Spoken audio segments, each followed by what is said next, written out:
Edmonton Sports Talk. My God, I love this. My name's Jay Milne. #Blue. Our sports update deliverer, the Coon. I'm Zachary Kubish, and you're up today. You know what, Reid? You might be on this. All right, here's what's going on in the nest.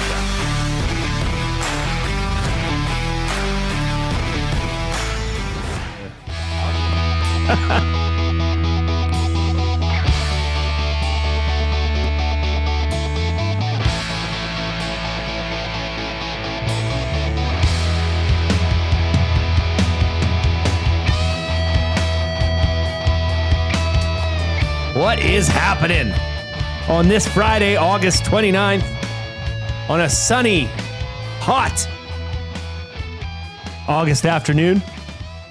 I saw Dustin Nielsen tweeted out WTF and took a picture of the temperature as according to his truck. And 40 degrees he nice. had registered. Love it. 40 degrees now, that can't be accurate. At least I don't think it's accurate. But it's hot. It's hot out there. It's hot in here. I'm sitting next to a hot man. Where? In Tom Gazzola. Oh, you. It's okay. I said it. It's okay. You're too good to me. Beauty, beauty appreciates beauty, Tom. Oh, it does. And I appreciate your beauty. Oh, baby. We have a loaded show coming up for you. We do. We're going to get to a really fun off-topic topic. We've got TSN's Duane Forde joining us at 3:42. That's my teammate. That's your guy. You're going to be working with him and Dustin Nielsen Monday down at McMahon Stadium. I get to work Elks. with you today. Yes, you get to work. You get to work with everybody. Man. It's a great. It's great. So Duane's coming up at 3:42. We're going to bring Benny in. Yeah, we are. We're going to do Benny's blind rankings at 3:20. We've got Almondo Sewell. He's excellent.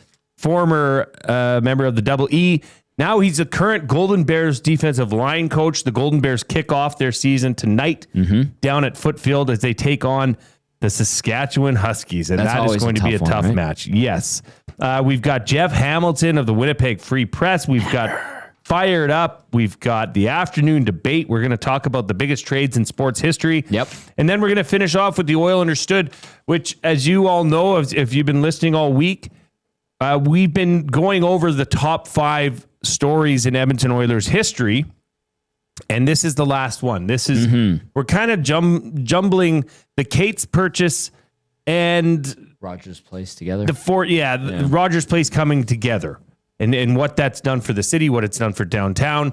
So we're going to dive into that. You are watching the Reid Wilkins Show right here at Edmonton Sports Talk, live from the Banquet Studio, where you can celebrate your birthday at the Banquet Bar. Amazing drinks, great vibes, and unforgettable memories. Book your party today at thebanquetbar.com. A reminder, you can listen to us on edmontonsportstalk.com. You can watch us on YouTube. If you are watching us on YouTube, please hammer that thumbs up. We need to get the 75. Tommy and I have been able to get the 75 every day we've worked together. Yes. We fell short yesterday, but I was distracted. I was on a basketball court.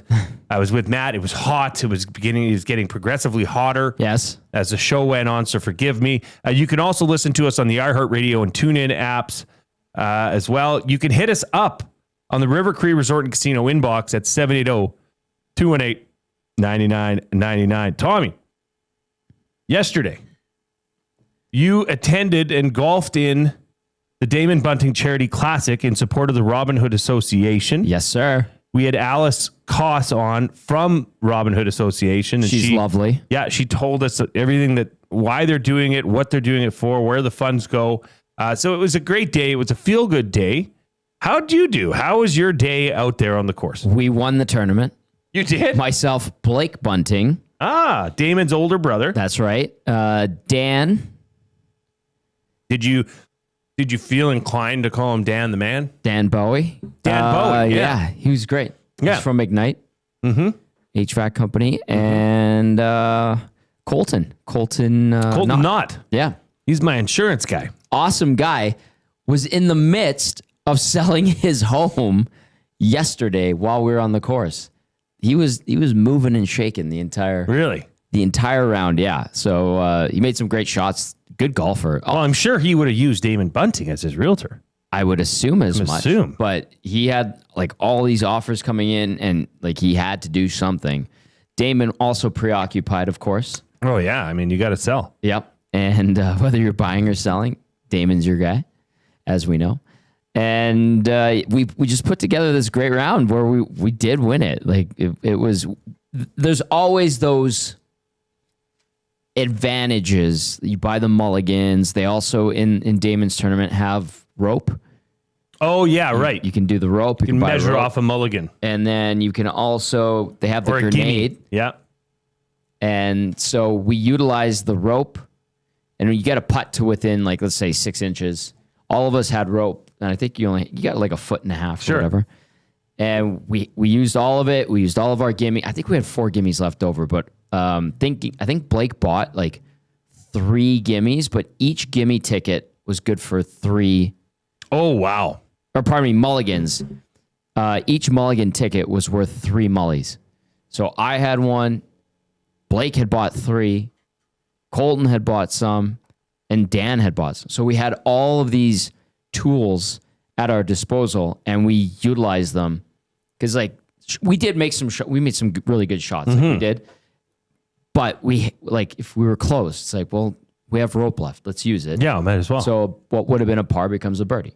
Nice. What would have been a birdie became eagle. Ooh. And we did that a few Very times. nice. And I think Kevin Prendergast's team finished second at 14 under. We were like 19 under. 19 under, Again, that was your score? Yeah, That's utilizing all of the tricks. Yeah, 19 under is available. a good score. I mean, it's not something you'd be like, oh, cheaters, especially if you're in a group with other golfers, you yourself, or you're a good golfer. I was okay. I haven't golfed this year, though. Right. That was like my 6th or 7th round. Too busy. It's been busy. We've been busy boys here and girls. A reminder that Reid Wilkins is off this week. He was off last week, but he will be returning to the big chair next Tuesday, the day after Labor Day, in which we fully expect Connor McDavid to be extended. I love that. If just as tradition goes, it should follow suit. Yeah, it was a great day yesterday. Hot, as you know, you were in it. You were battling it. Toasty. How was the supper after? Because Maddie and I, we were just hot, and we just loaded up and left. I was how hoping was to dinner? see you guys. Yeah, sorry, Tom. It was phenomenal. Damon first class. He does it right. Through and through. Steak and lobster? Surf and turf from the keg. You had the keg crew there. The girls were having a great time. They were singing karaoke after. I may have hopped on and sang with them. What'd you sing? Couple things. What'd you sing, Tom? Tell me. Tell the people. Damon and I sang Aha, Take On Me. Damon's quite a good singer. Yeah, pretty good. And then we also did Don't You Forget About Me by Simple Minds. And then I hopped in with the girls from the keg. I think we did Burn It to the Ground by Nickelback. Oh, wow. And then another one by Nickelback. Tommy, you were feeling it last night. Those girls from the keg, man, they were ripping it. I had stopped. I stopped having drinks. And I'm like, you would just have like, I think I had 3 or 4 throughout the day. And it was like an 8-hour day. Right? Yeah, a long day. And there was a bottle of, the pre-mixed old fashions. Oh, yeah. These girls were crushed. I think they finished the entire bottle in like half an hour. That's headache between in a the 5 of them. And I was like, well, I can't do this. I have to go home. Damon, thank you.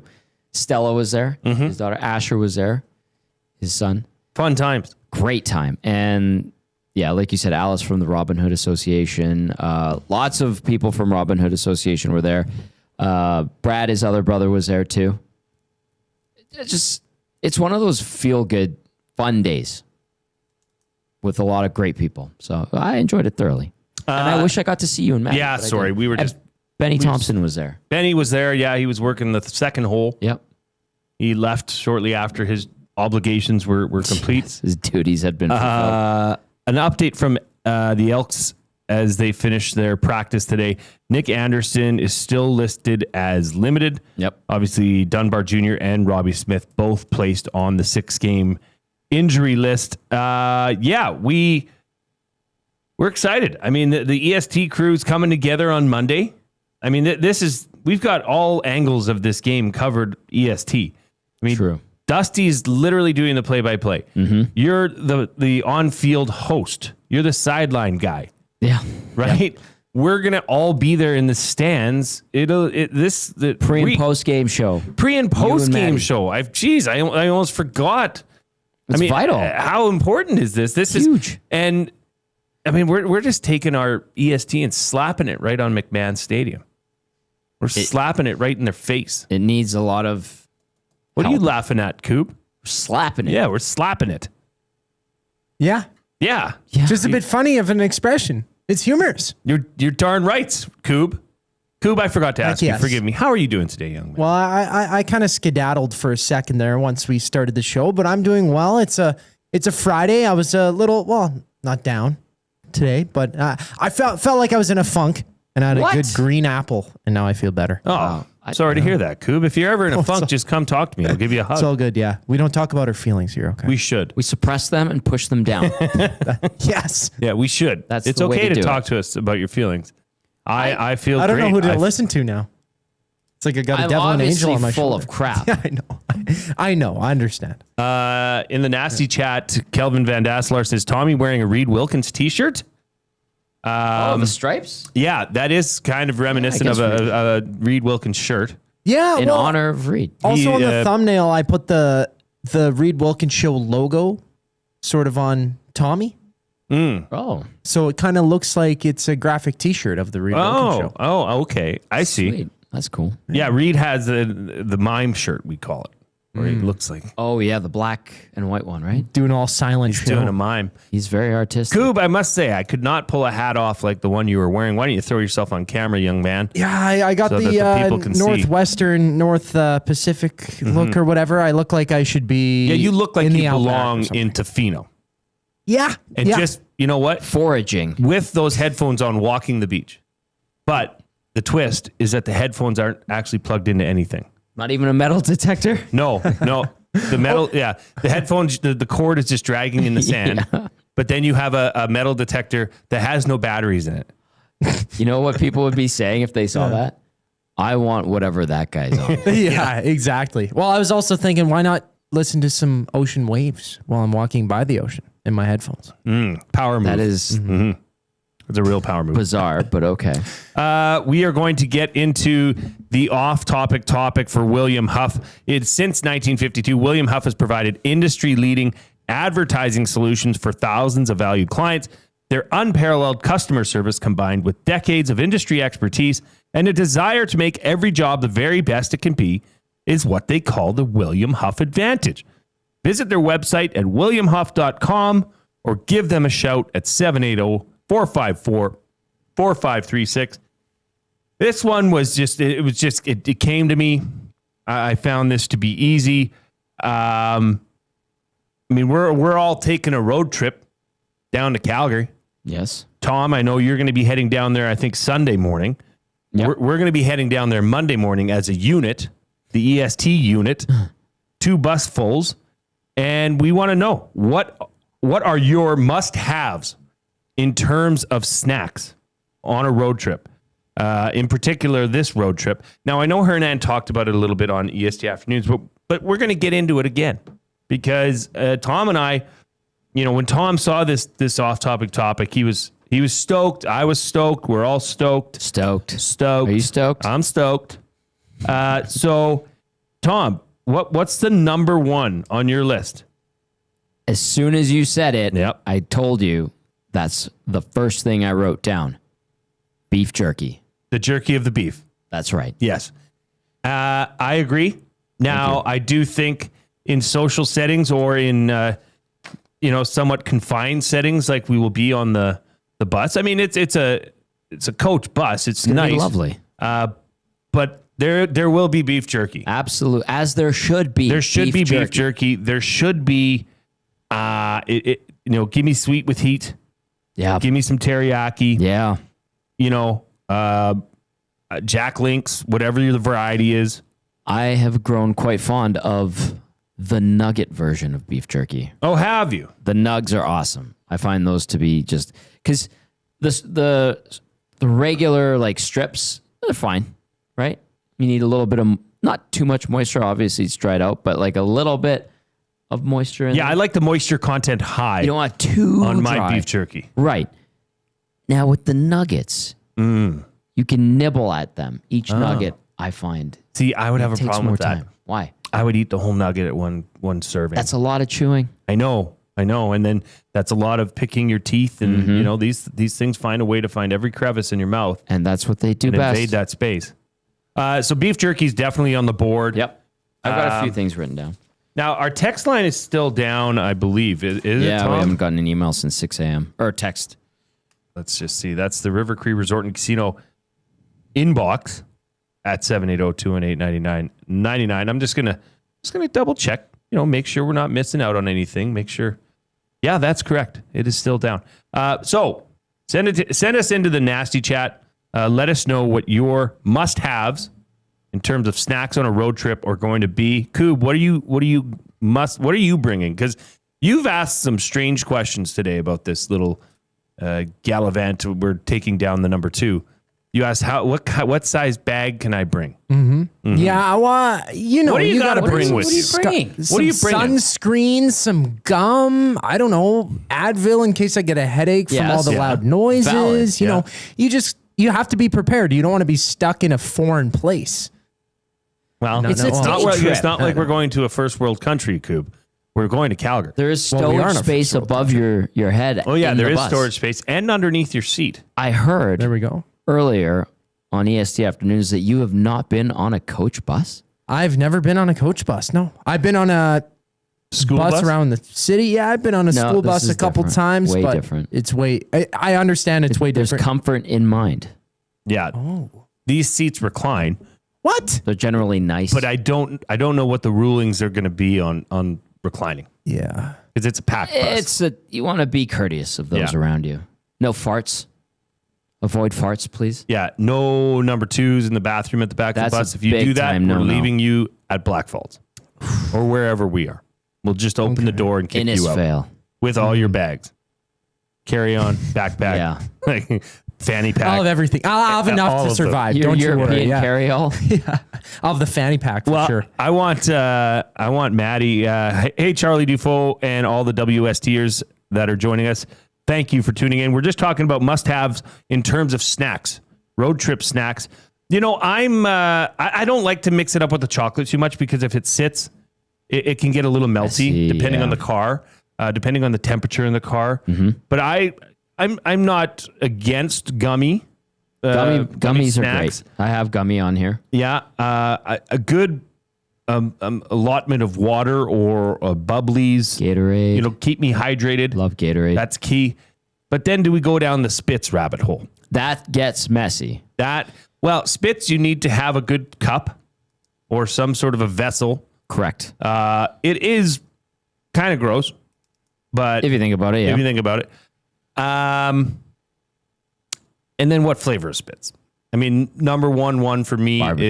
is dill pickle. Oh, you love dill pickle. Yeah, I'm a dill pickle guy. But like they are messy and they do that thing to your mouth where it gets all Dry. and everything. These so pretzels you need are to making have me thirsty. pretzels though. Pretzels, I'm a pretzel guy. You had the twists the other day. Those were great. They're beautiful. Yes, I Very good. love twigs. I love pretzels. You just give me a basic pretzel too, like just a basic, you know, the shape of a Classic. pretzel, like a Yeah. classic pretzel, salted. I will take it. Doritos for Yeah, me. keep them coming in. This is going to be a fun show. We've got Benny's blind rankings coming up. We'll be buying or selling for Damon Bunting. Then we've got TSN Duane Forde joining us at 3:40. Lots to get to here today. But first, we're going to hear from the Coob. You are listening to the Reid Wilkins Show with Jay Milne and Tom Gazzola right here on Edmonton Sports Talk.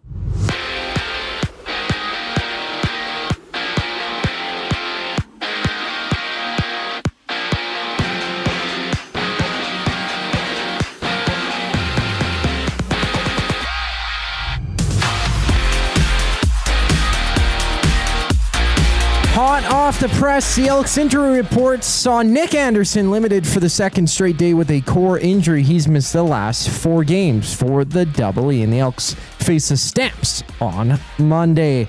At home, it's Golden Bears hosting the Huskies from Footfield at 6:30. The Bears are 0-1 on the season, while Saskatchewan has yet to play a game. And from the state's 12th ranked Illinois takes on Western Illinois at 5:30 before UNLV meets Sam Houston. And Auburn challenges Baylor. And Yimi Garcia is out for the rest of the season for the Jays. He requires surgery on his right arm, with Garcia being out since May. Toronto's back in action tonight. They host Milwaukee. Shane Bieber gets the ball with first pitch just after 5. Boston sits 3.5 games back of the Jays for first in the AL East. They battle the Pirates tonight at 5:10. Well, the Yankees and White Sox go at it, and the Astros and Angels go toe-to-toe. On the court, basketball action sees the Fever and Sparks tipping off at 8 o'clock. The Wings and Dream get things going at 5:30. This sports update is brought to you by Windsor Plywood Leduc, locally owned and operated, serving Leduc and surrounding areas since 93. They have doors, flooring, baseboards, and of course, plywood. Go see the knowledgeable staff today at Windsor Plywood Leduc. Benny's Blind Rankings is next here on the Reid Wilkins Show. I'm Zachary Kubish, and you're up to date. 2 guys and a goalie. The best player in the world, the best player on your team, he's not the guy you should be telling that to, like, hey, can you take a little less? They should have thought that with Trent Frederick. They should have thought that with other players they signed. Yeah. Connor McDavid should get exactly what he wants. You want to throw the lower numbers at someone, go to Trent Frederick and say, hey, you want to win a cup. That's the pitch. You want to play with Connor? Take a little bit less. 2 guys and a goalie, presented by GS Construction. Tuesday and Thursday afternoons at noon, only on Edmonton Sports Talk, your clear choice for Edmonton sports. The Canadian Brewhouse is turning up the flavor this summer with our new summer feature menu. Try our jerk chicken skewers, Cajun shrimp tostadas, and street corn salsa. Bold bites made for patio season. Get them while it's hot. The Canadian Brewhouse. Our house is your house. GCL Diesel has been serving oil country since 1972. From diesel cars to SUVs to pickups. From farm tractors to school buses to a big rig. From diesel generators to forklifts, GCL can test, troubleshoot, and repair all diesel fuel system components. Whether it's injectors, pumps, turbos, filters, or additive, GCL has the parts you need to keep your diesel running the way it should. For genuine diesel parts at wholesale prices, visit GCL Diesel in the West End or online at GCLDiesel.com. GCL Diesel. Diesel understood. The leaves are turning, and just like golf season, time is running out to get in on Play Alberta's biggest offer ever. For a limited time only, new players can get up to a $1,000 casino bonus when they sign up. There's never been a better time to join the fun. Visit playalberta.ca today to get started with casino, sports, and lottery all in one app. Must be 18 plus to play. Remember, if you gamble, please use your game sense. Goodbye! You sure are going to miss them, but their room would make a great yoga studio. Store their childhood treasures safely with Sentinel Storage and find some space for you. Try 4 weeks free. sentinelstorage.ca.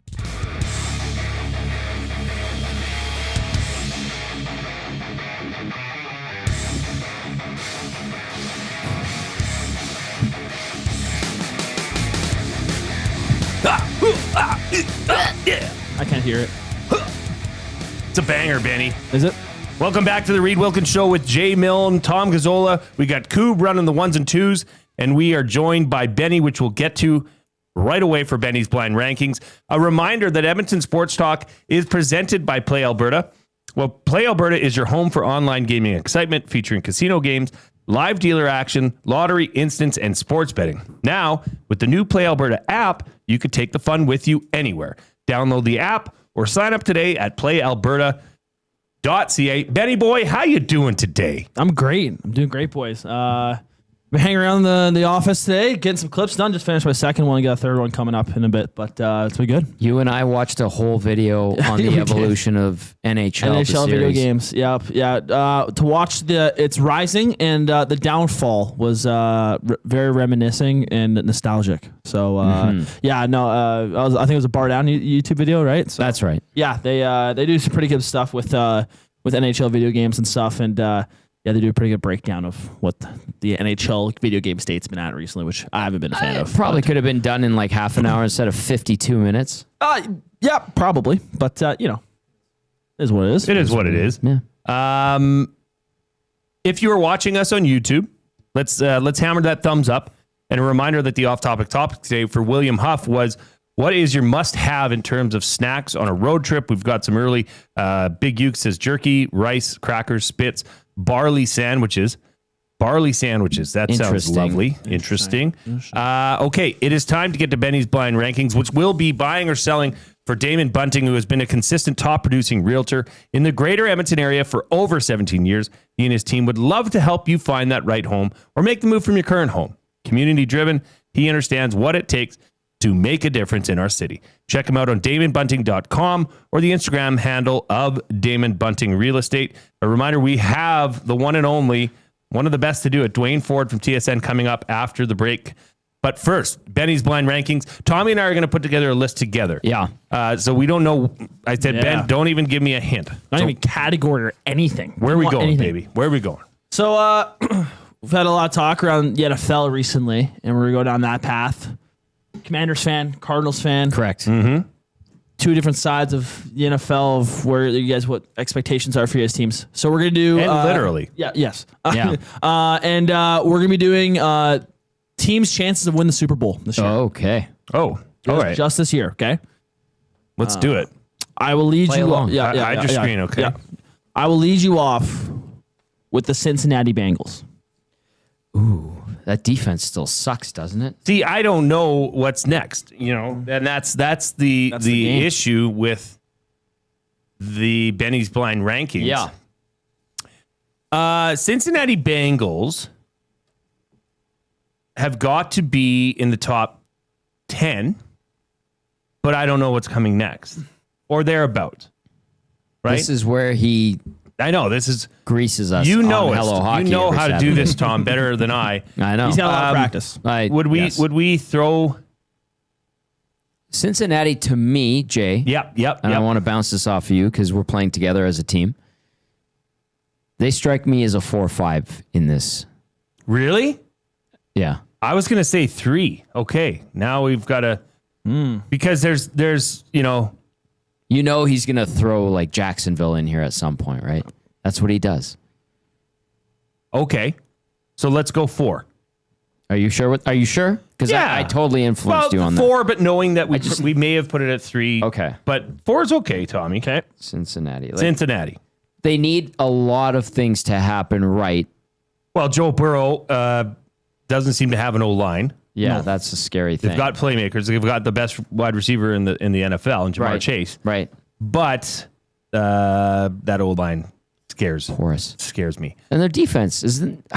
Did they not just not improve the defense enough this offseason? Well, they essentially, no, they didn't. Right. They re-signed Hendrickson to a 1-year contract, which is a big deal. But TBD on that whole team. TBD. I don't mind them at 4, bro. I'm with you, bro. All right, bro. Your next team, Pittsburgh Steelers. See, they're right in the same wheelhouse. Vein. Yeah. Now, Aaron Rodgers is their quarterback. Yeah. Well, and they have one of the most dominant defensive players, so I think we have to put them at 3. That's right. I'm okay. Okay. Do you think Rodgers, like, there's been a lot of praise for him this training camp? I mean, if he stays healthy, then they could surprise some people. Okay. And never count out Mike Tomlin. His teams are always competitive. I know they need to get over the hump and haven't lately, but so I'm cool with 3. I'm cool with 3. Yeah, that's really the only spot. Yeah. I don't think it's bottom of the barrel, but okay. But I think we have to, given what we did with Cincy. Sounds good. Okay. This team is in the news quite a bit. Green Bay Packers. Okay. Ooh. So it's either 2 or 1. I think we got to put them at 2 because now they are. I looked at this after the odds. Like they're in, I think, 7th or 8th. Do you like Jordan Love? But they're ahead. No, not a big Jordan Love guy. Right. But they just signed Micah Parsons. Right. Jordan Love's good. Like he's very good. But he's not gonna entice you the way some of the elite quarterbacks, obviously an Allen, a Mahomes, a Burrow, a Jackson does. So we have to put Green Bay at 2. I like Baker Mayfield. Unless Benny's just going to go. I'm okay with Green Bay at number 2. Bottom of the barrel. We're going to get some. We have a 1 and a 5 next. So the Denver Broncos. Oh, okay. Well, this is where it gets. Well, I mean, they also play in a division with Kansas City that they have to face twice. Bronco Nick's not going to like this, but we have to put them 5th because they are not first. Sorry, Nick. And we might be totally screwing ourselves right now. That's what happens on Hello Hockey when we do this with Ben. And then we put it on social media and people are like, these guys don't know. Yeah, these guys are idiots. It's like, do you not know the premise of the game? Yeah. He's tricking us. Okay, Benny. So right now we've got Green Bay at 2, Pittsburgh at 3, Cincy at 4, Denver Broncos at 5. I'm fearful of... Guess who the last team's going to be? Well, like the Jets or something. The Jets. I'll go with Cleveland. You guys are both wrong. Okay, I'm hoping he gives us something like the Detroit Lions or Shout out Big Uke. the Commanders or the Eagles. What do you got? The New Orleans Saints. We're screwed. I'm not See how he does that little snicker? I didn't even look at my sheet. Here it is. This was written before. I listed that is the 5 teams. That's fair. Yeah, I had it right So there. New Orleans Jackass. would be at the bottom at 5. So if we've screwed up. Green Bay would be at the top. Green Bay would be 1. No. I don't know how we did with Pittsburgh and Cincy. And Denver's kind of in that vein, but I think it would be Green Bay, Cincy, Pittsburgh, Denver, New Orleans. Yeah. Is that what it is? Yeah. Well, yeah. Should be. I didn't do this off of power rankings. Or Okay, anything. This is just your You just opinion. took 5 randos? Let's search up. You kind of screwed us. Well, we can go right to Play Alberta and look at the odds go of winning look at that. in the NFL. So let's go to outrights. Super Bowl 60 winner. Okay. The first one on the list is Green Bay. Ding, like we said. The second is Cincinnati. Ding. No, we were wrong. We had Pittsburgh. So we screwed up on Pittsburgh, Tom. Okay. So it should be Green Bay, Cincinnati, Pittsburgh. Denver. Or is Denver above Pittsburgh? No, Denver's above Pittsburgh. Yeah. So we had Green Bay, Okay. Cincy, Denver, Pittsburgh, New Orleans. No. Or as they like to say down there, Nolans. no. For on ESPN's their power rankings, Green Bay was 7, Cincinnati was 9, the Broncos were 11, Steelers were 16, and the Saints were 31st. So, I have the Saints. Who's quarterbacking the Saints this year? Spencer Rattler. That's right. Yeah.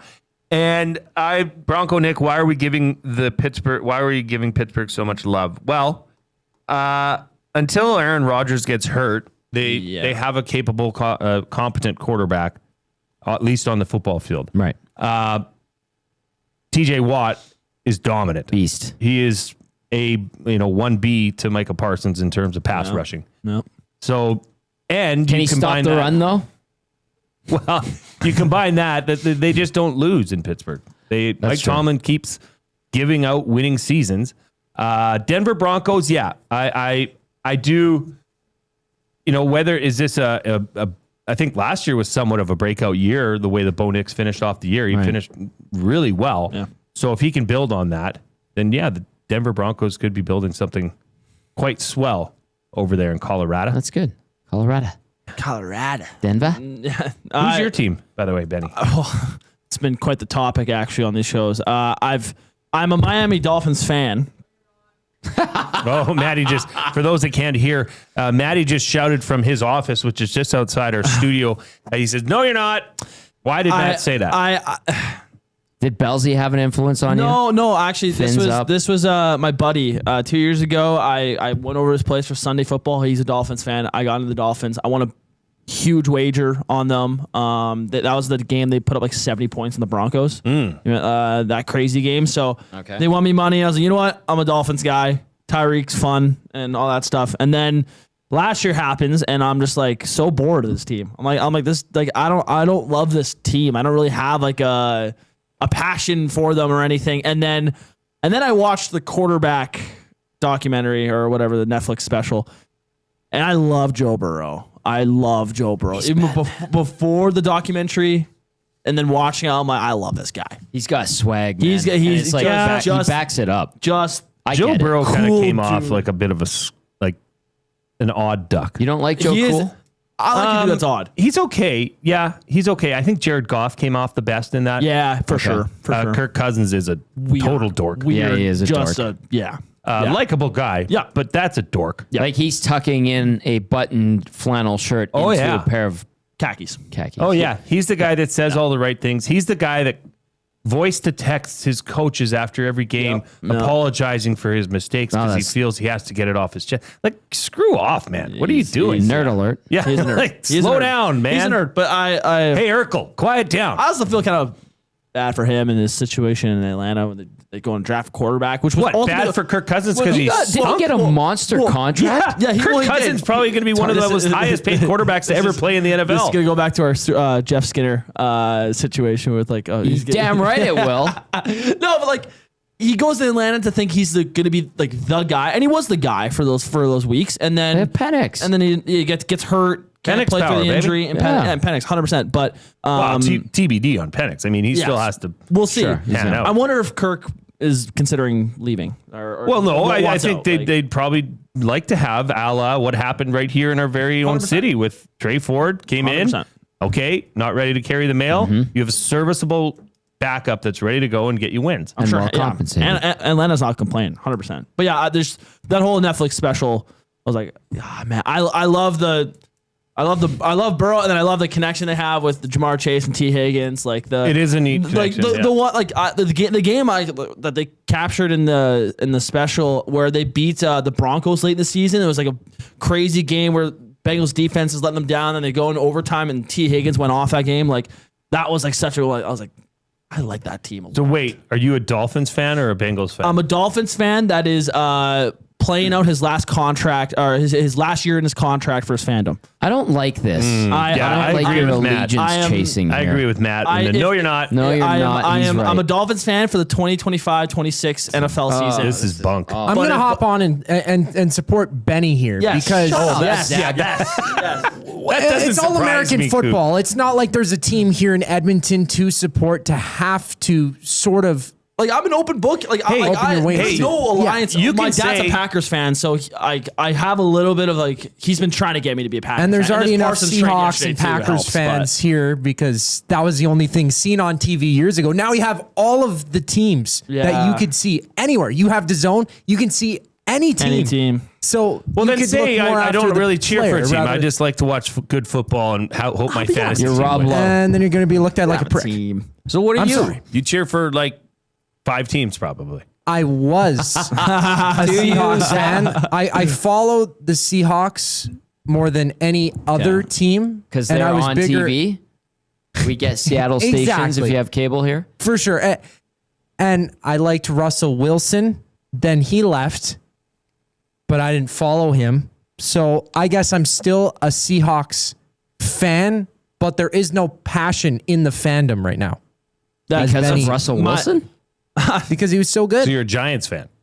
Yeah, maybe now. Yeah. My buddy is, and I feel bad for him. Yeah. No, I like the Bills. My I like relationship Josh hasn't Allen. been able to be built with Miami because they've just been so damn lame. As long as we know that at the end of this year you're going to choose a team and stick to it. So that when your team sucks, we can make fun of you. When they're good, we can be jealous of you. Yes, yeah. 100%. My team sucks. The Patriots. Yeah, my team sucked forever. The Commanders. My team released a jersey that just looks like it has. It's dirty. Crap all over It looks like it got drugged behind my car on the way to work today. What made you become a Cardinals fan? We had a home down. They lived there. Right. Okay, well then I guess And I was that like, makes sense. oh. There you go. And they were good. They had Kurt Warner, Larry Fitzgerald, Anquan Bolden. I'm fully like I'm early into my fandom with the NFL, so I'm not. Okay, it's forgivable. Edgerrin James. I needed a team to start to start with. I signed an entry level deal in the NFL fandom with the Miami Dolphins. I got a Tyreek jersey. Okay. I got the whole deal. But TBD. I am willing. I am playing out that last year of my contract, and we'll see where the offers it's a come. desirable place for me to stay. We'll see. Okay, this has been Buying or Selling for Damon Bunting Real Estate. We've got to get out. We've got TSN Duane Forde, who's going to join us. We're going to talk all things Labor Day. And for a guy that played quite a few Labor Day games, we're gonna have some story time with Duane. Yeah, that's coming up right after the break here on Edmonton Sports Talk.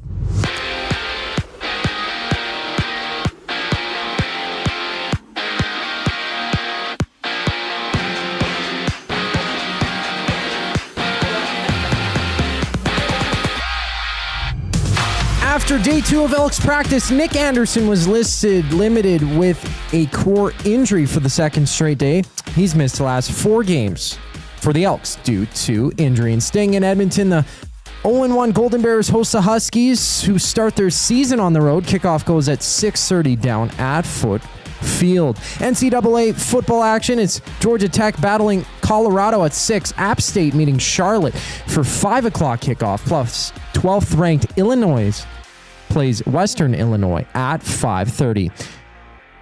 Later on, the Jays challenge the Brewers to kick off a 3-game set. And it was announced that Yimi Garcia is out for the rest of the season for Toronto. He requires arm surgery today. Shane Bieber gets the start.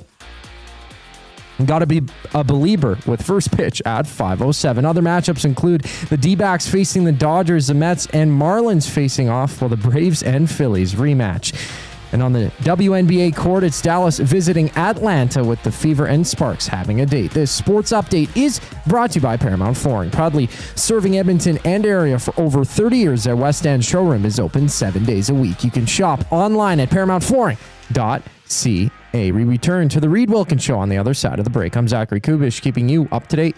The Oil Stream. Andrew Mangiapane, total points this upcoming season, over under 39.5. I'll take over 39. What do you think he ends up with? 44. I'll go under 37, but you're still satisfied with him. Brings a lot to the table. Refines his game a little bit. Plays more. Plays good in the playoffs. And then next year has a better year. Let's say The Oil Stream, presented by Boston Pizza. Monday, Wednesday, and Friday afternoons at noon. Only on Edmonton Sports Talk. Your clear choice for Edmonton sports.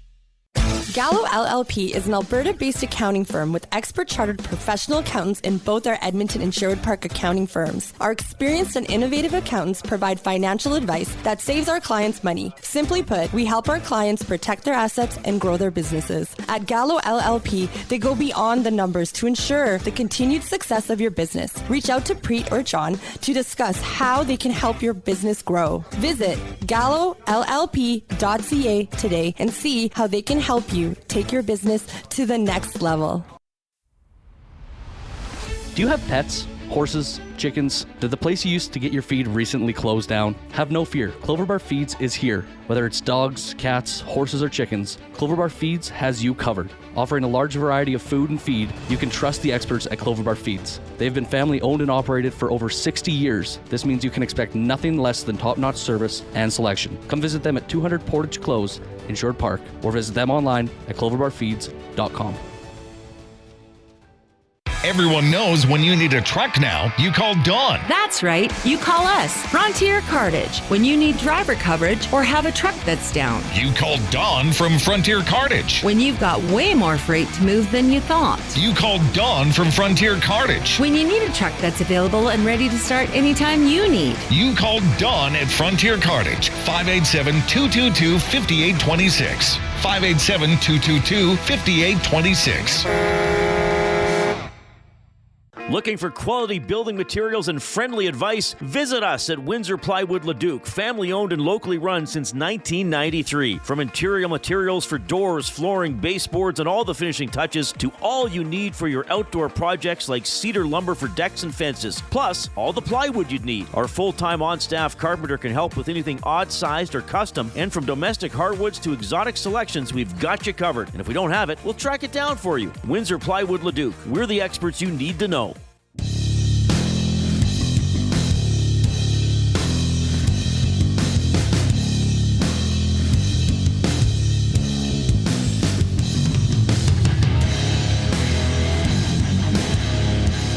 Welcome back to the Reid Wilkins Show with Jay Milne and Tom Gazzola right here on Edmonton Sports Talk. Your clear choice for Edmonton Sports.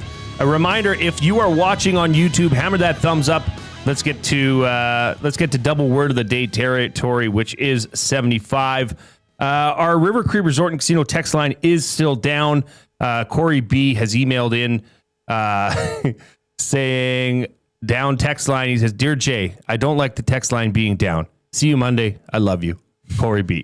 Corey, we don't like it being down either, but that's all right. If you're listening to us on iHeartRadio or the TuneIn apps, or on YouTube, you're going to love our next guest as we are joined again here on the Reid Wilkins Show by TSN's Duane Forde. Duane, how are you doing today? I'm great. How are you guys? How are things in Edmonton? Hot, Duane. They're hot. It's prepare yourself as you head west this over this weekend, because it's well over 30 right now. So it's I don't know what the temperature's like where you are, but it's hot. So prepare yourself for the heat for Monday's Labor Day. I will. It's actually been a little chilly the last couple of days here in Southern Ontario. So I look forward to the trip west. Well, let's get right into it. Listen, the Elks are almost double-digit underdogs in this game, but hey, that's why you play every game. What are a couple keys that stand out for you in order for the Elks to get this coveted Labor Day win? Yeah, I think a couple of things right off the top are obviously getting off to a good start. You don't want to put yourself in a position where you're chasing the game. I think that was obviously an issue for Edmonton in the early going, and against a team like Calgary, it obviously plays into their advantage when you look at some of their success against Saskatchewan, the two games they played against the Riders.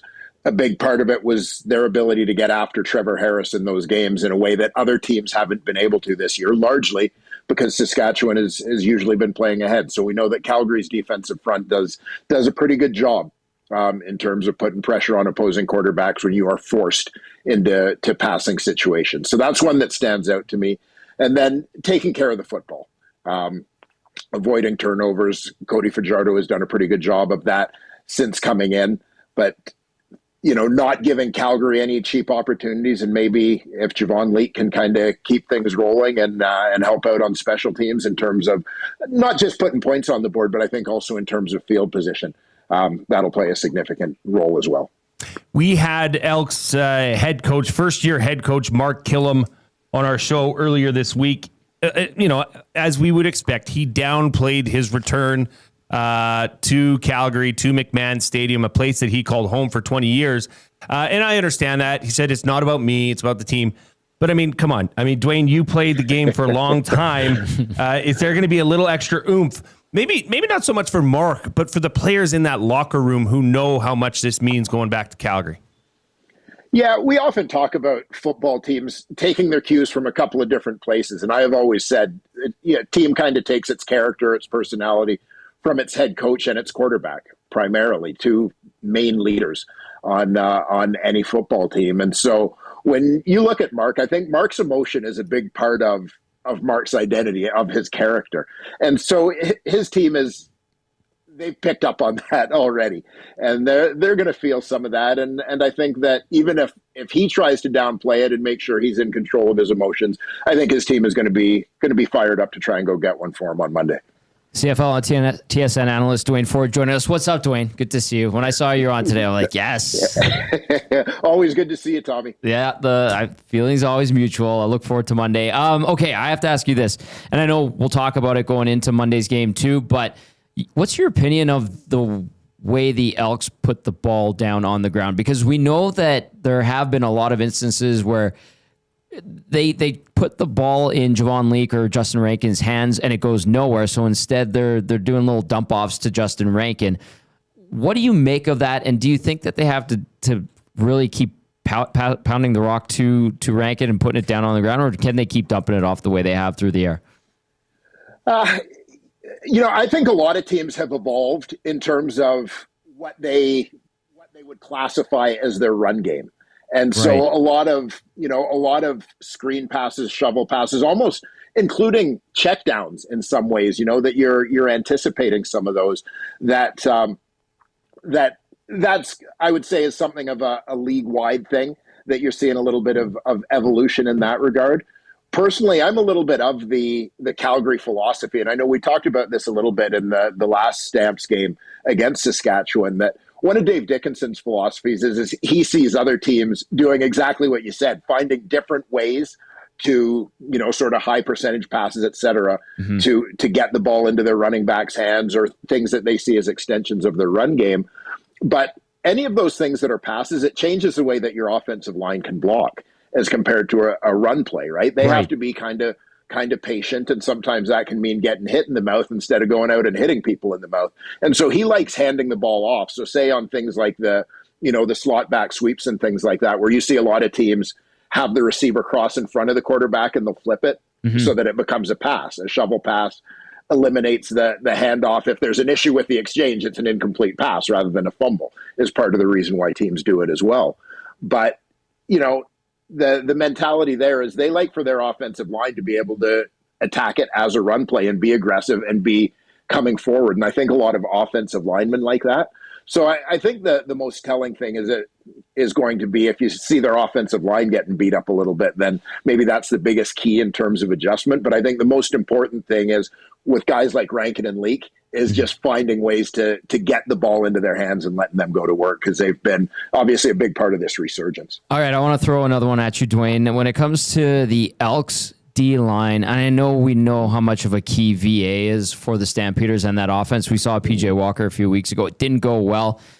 Do you think the Elks line and even their linebackers have a good shot at getting to VA, or do you think that's kind of a pipe dream this weekend? Well, by personnel, they're very capable. And I know one of the ongoing themes of the Elks season, and particularly out of the gate, had been kind of the defensive line maybe underachieving a little bit, as this was a group that, that they really set out to rebuild in free agency and brought in some established, productive veteran guys. And to this point, I don't know if the production has necessarily matched what people have expected. They seem like they're starting to find their stride a little bit. But I think the biggest thing with VA is not even so much that they are getting to him, but that on those off-script plays where things start breaking down and he's scrambling, that they're able to contain him. Right. Basically. So it's not so much maybe dominating and winning your one-on-ones, but being disciplined in terms of your lanes, being aware of contain, not getting at different levels as pass rushers, which kind of create seams for him to step up and dance around and make those plays where he's, moving up towards the line of scrimmage, but still has the eyes downfield to try and throw that deep ball. TSN analyst Duane Forde joining us here on the Reid Wilkins Show. Duane, are you surprised with the speed at which Cody Fajardo has been able to take the reins of this Elks team, given that he was only named the starter going into Week 6? Not at all, honestly. Yeah. Cody is obviously a veteran guy. He's been around the league. There are certain similarities from team to team in terms of their systems in the CFL, small league, right? So there are, I don't want to use the word incestuous in terms of some of the thinking, but, cross-pollination. How's that? Very nice. For a word, right? Coaches that have worked together and things like that, and ideas kind of travel quickly.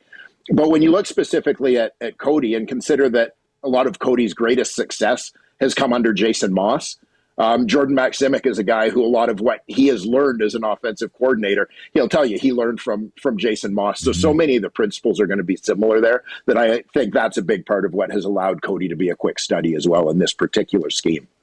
Well, speaking of, cross-pollination, you played on 4 different teams during your 12-year career, Calgary, Winnipeg, Toronto, and Hamilton, all of which take part in the Labor Day weekend. What is this particular Labor Day weekend memory play that stands out for Duane Forde? I would say probably as one play, when I think about this a little bit, it's for most people would be innocuous, but for me, not a guy who necessarily had the ball in his hands a ton. I took pride in being a blocker. And so I remember a Labor Day game in Calgary where I had run like a flat route. I'm sort of 5 yards downfield out near the sidelines. And Alan Pitts was running a crossing route coming my way. And so the ball gets thrown to Pitsy on the crosser. And I remember Cavis Reed was the guy in coverage who was kind of pursuing him across.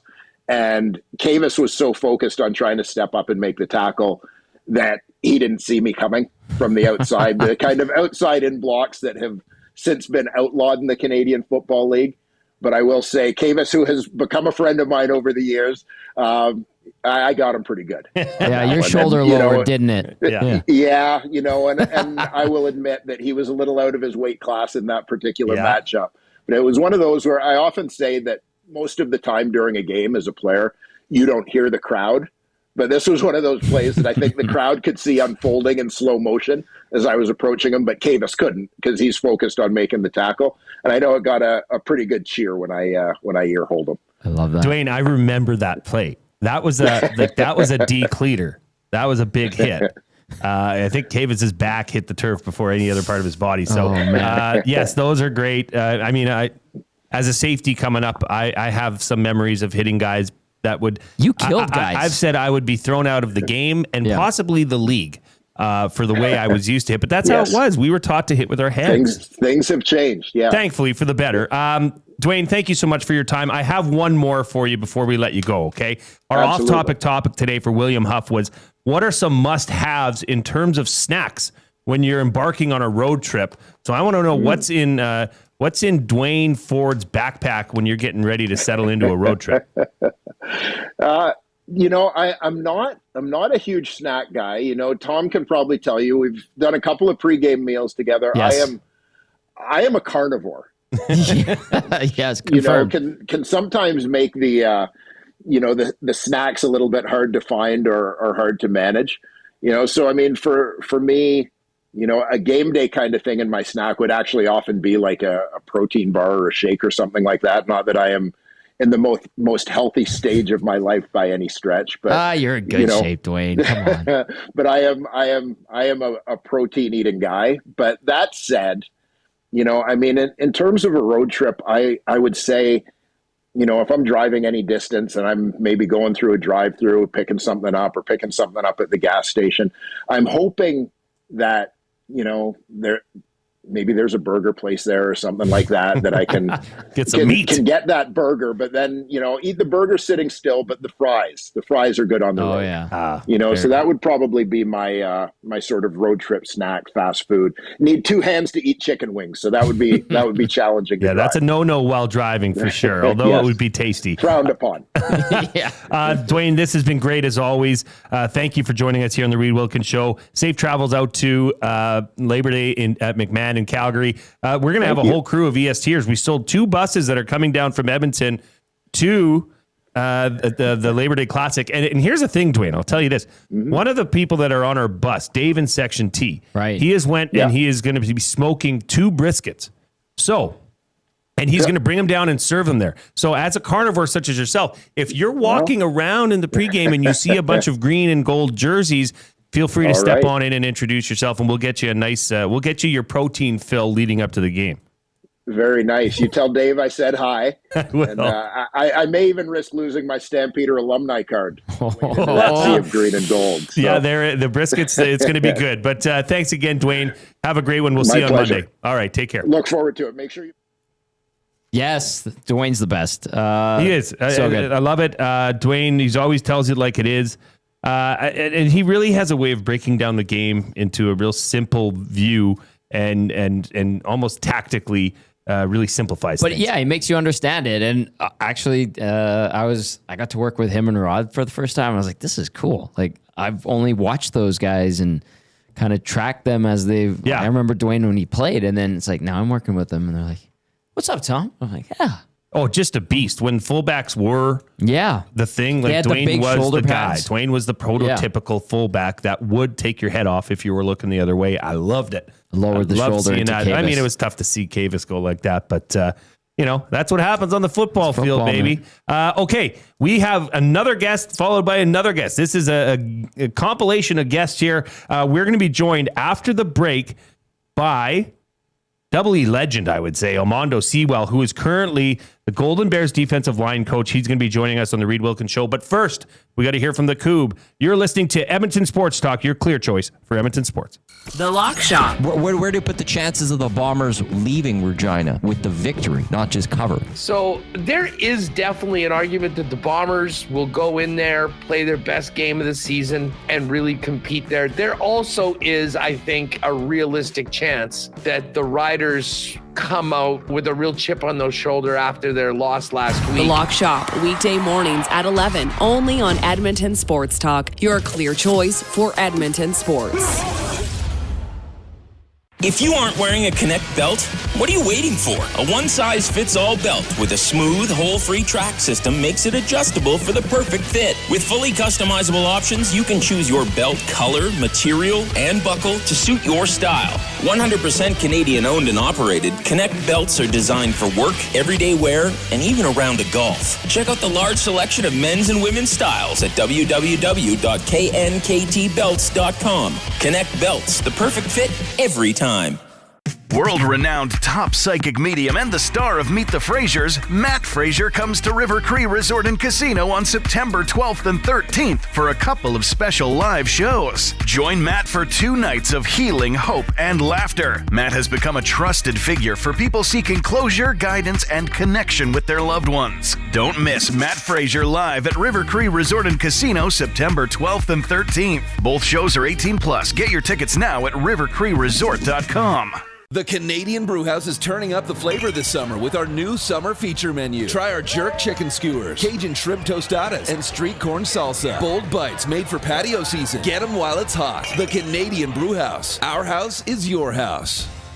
You've heard the name, but what does it mean? For over 66 years, William Huff Advertising has supplied signage from screen printing to digital to LED with design, production, and install in-house. It's a one-stop shop for all your signage needs. Edmonton owned and operated, William Huff has been trusted by the biggest companies and teams in the City of Champions and many others across the country to do the job. If you're looking for a way to get the word out about your company or event, they are the answer. Go to www.williamhuff.com. Their results speak for themselves.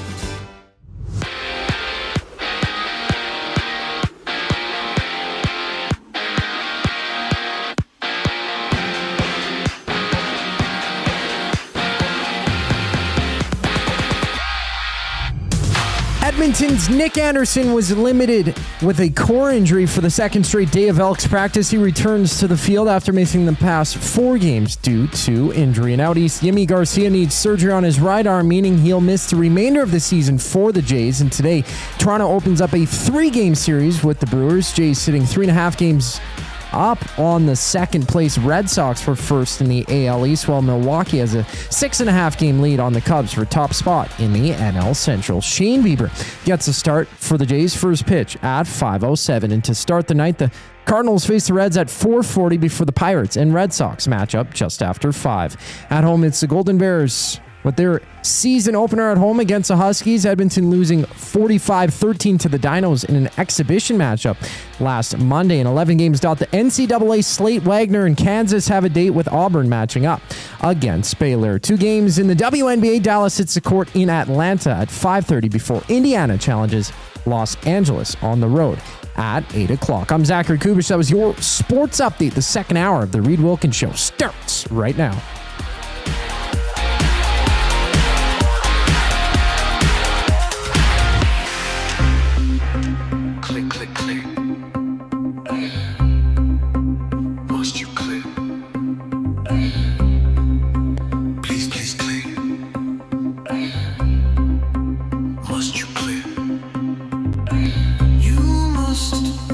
Welcome back to the Reid Wilkins Show with Jay Milne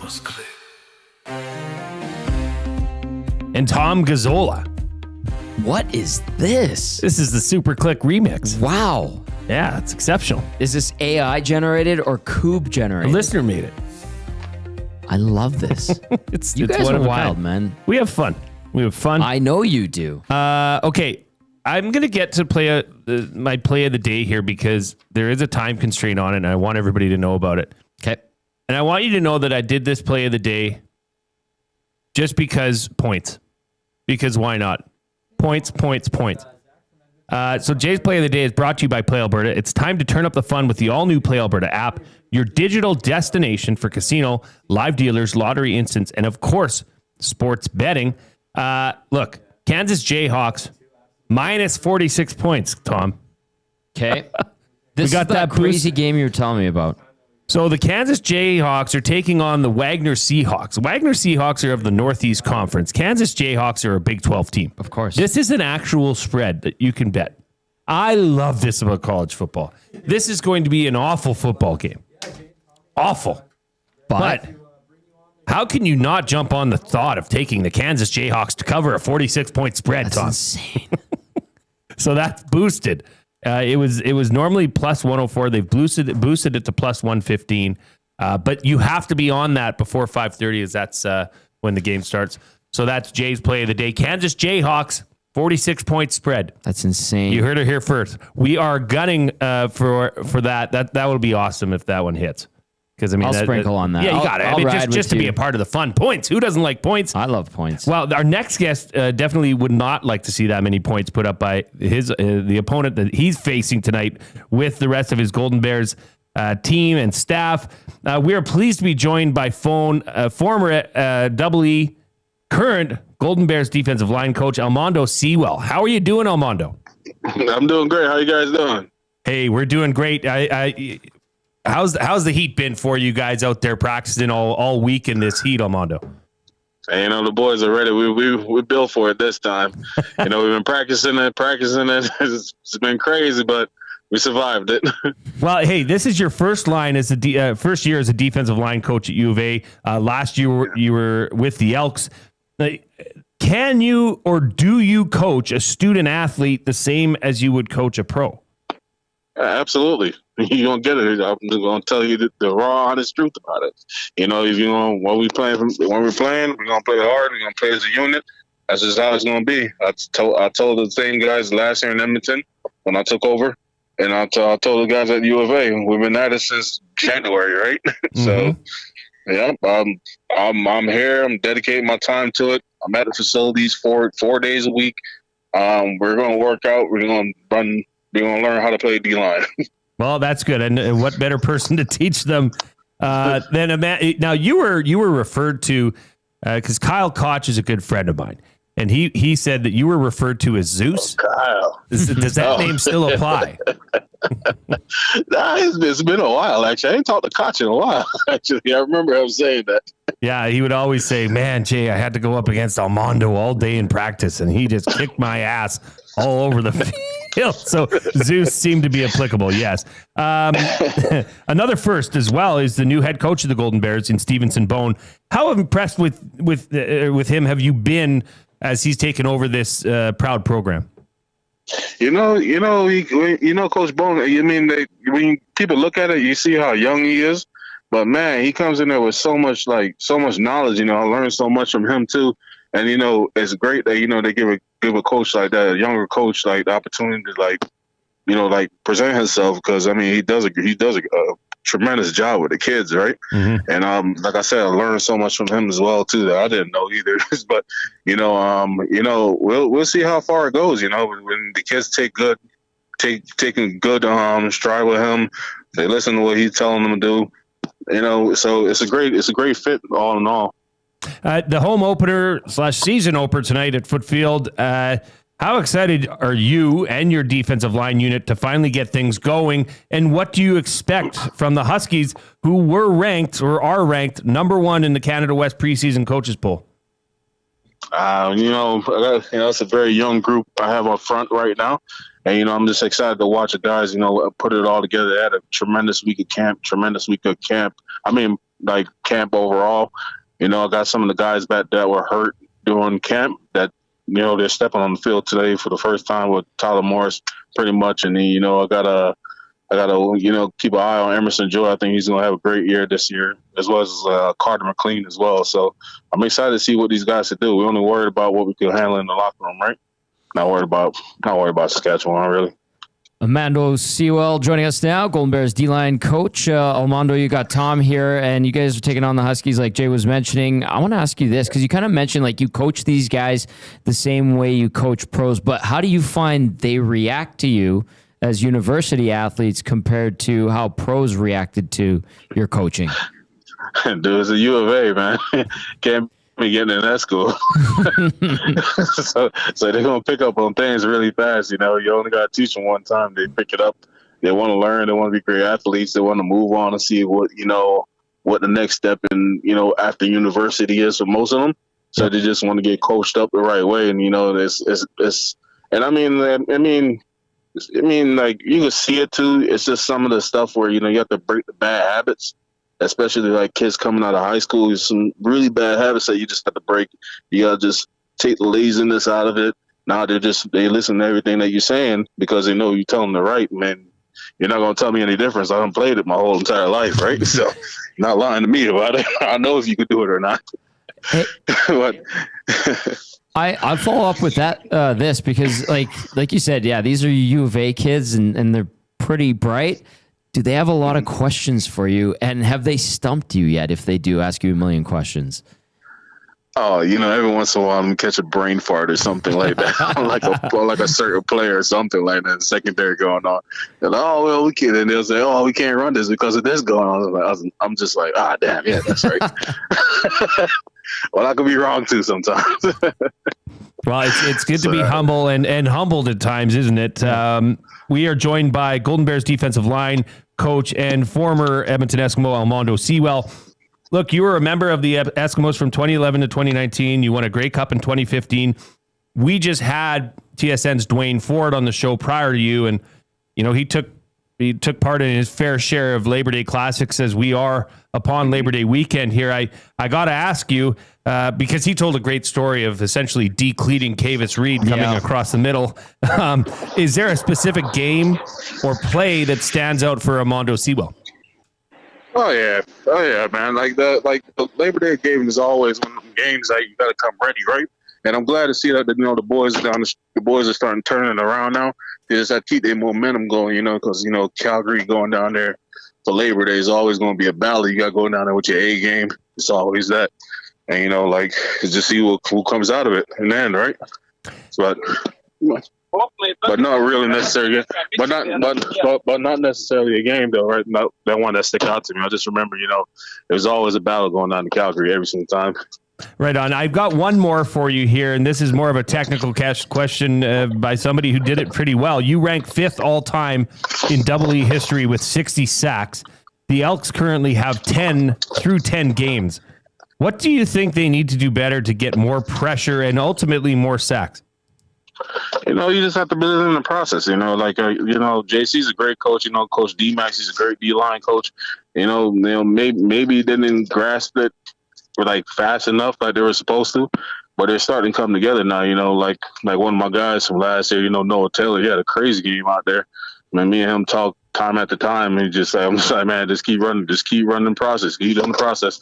Those sacks are gonna come. Just need to believe in it and just keep going, right? Yeah, absolutely. Almondo, I know it's game day. We really appreciate you taking some time out of the day to come on the Reid Wilkins Show. We appreciate it, and good luck tonight, and we'll catch up in the future. No problem. Thank you. All right, that was Golden Bears defensive line coach, former member of the Double E, Almondo Sewell, joining us right here. That's great to hear from him. Good to see that he's doing, clearly he's passionate about coaching. Yeah. And to do it at U of A, I mean, those kids are getting a wealth of knowledge. He was, I would say, he should be on the Wall of Honor. He was on that 2015 Grey Cup winning team. He was part of the Bone crew. I know Bone's been a part of the Eskimos, Elks tradition, I think since when they coined that, the 80s. Yeah, Chris Morris wrote a letter to season seed holders, and he did the history of Bone and all that. And you really saw that era, the Mike Riley era. Calvin McCarty was part of it, Almondo Sewell. Those guys brought up Bone again, Darius Bowman, part of that as well. So it's cool to hear his perspective. It's also nice to see the connection between the pro team and the U of A Golden Bears continue. I know there's been connections in the past to coaches that have gone with the Huskies and Wildcats. I think Rick Walter was a coach back in the day, right? Yep. I think he spent some time with the Golden Bears as well. This is a guy in the community. This is a guy from the last solid championship era of this franchise here in Edmonton. And I think, he's imparting his wisdom and experience on the next wave of potential great Canadian football players in the CFL, which I appreciate. Well, and the Bears are going to, they're going to be in a tough situation. They've got 26 rookies on their roster. They've got only 5 players in their 5th year. So a very young team, as Almondo Sewell alluded to. But hey, if you have no plans tonight or you're looking for something to do with your family, this is an awesome event down at Footfield. And now it's right, you could take the LRT right there. You don't have to try and fight for parking. You can simply park and ride. They got the drum line out there. It's packed with students. It'll be a full house tonight. Weather like this. They've got the beer gardens. It's fun. Go see Dave in Section T. He'll be tailgating in the main parking lot.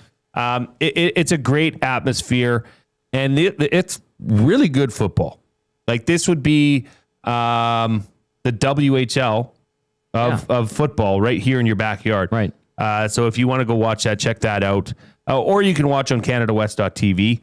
They've got a great, I think our friend Doug McLean does the play-by-play. I saw Doug getting coffee the other day. I ran into him downtown. He's a beauty. Great guy. He's a beauty. Great guy. Okay.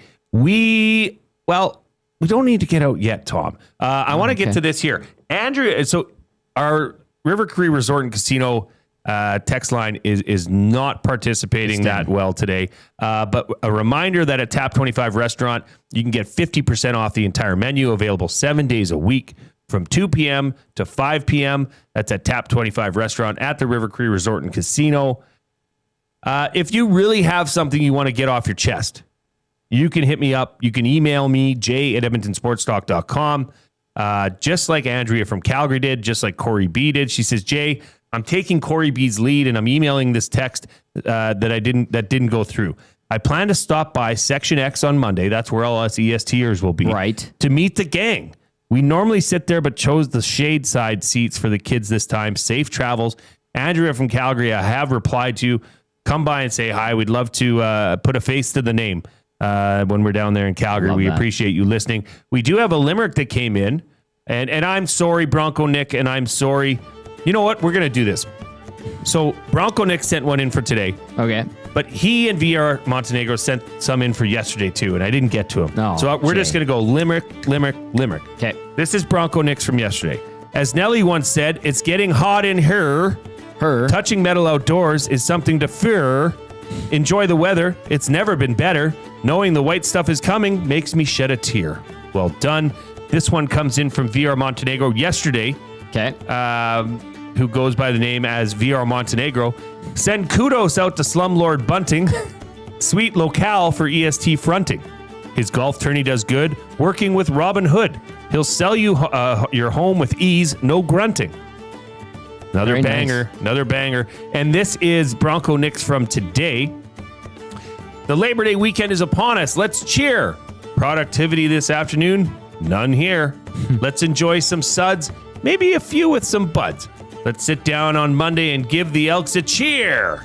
Well done. Well done. Good job, boys. You can send me your limerick or whatever you want to send me at jay@edmontonsportstalk.com. A reminder, Jay's Play of the Day is up over at Play Alberta, and you are not seeing things. You're not thinking, this is not a mistake. This is what I put in today as Jay's Play of the Day. We are riding with the Kansas Jayhawks minus 46 points tonight as they take on the Seahawks. How come I'm forgetting? Wagner Seahawks. Wagner. Of the Northeastern Conference. Minus 46 points. I mean, we just got to go with it. So we're going to ride with that. We will be joined right after the break by Jeff Hamilton of the Winnipeg Free Press. We're going to talk all things about Saskatchewan and Winnipeg in their Labor Day matchup. You're listening to The Reid Wilkins Show with Tom Gazzola, Jay Milne, Zachary Kubish right here on Edmonton Sports Talk.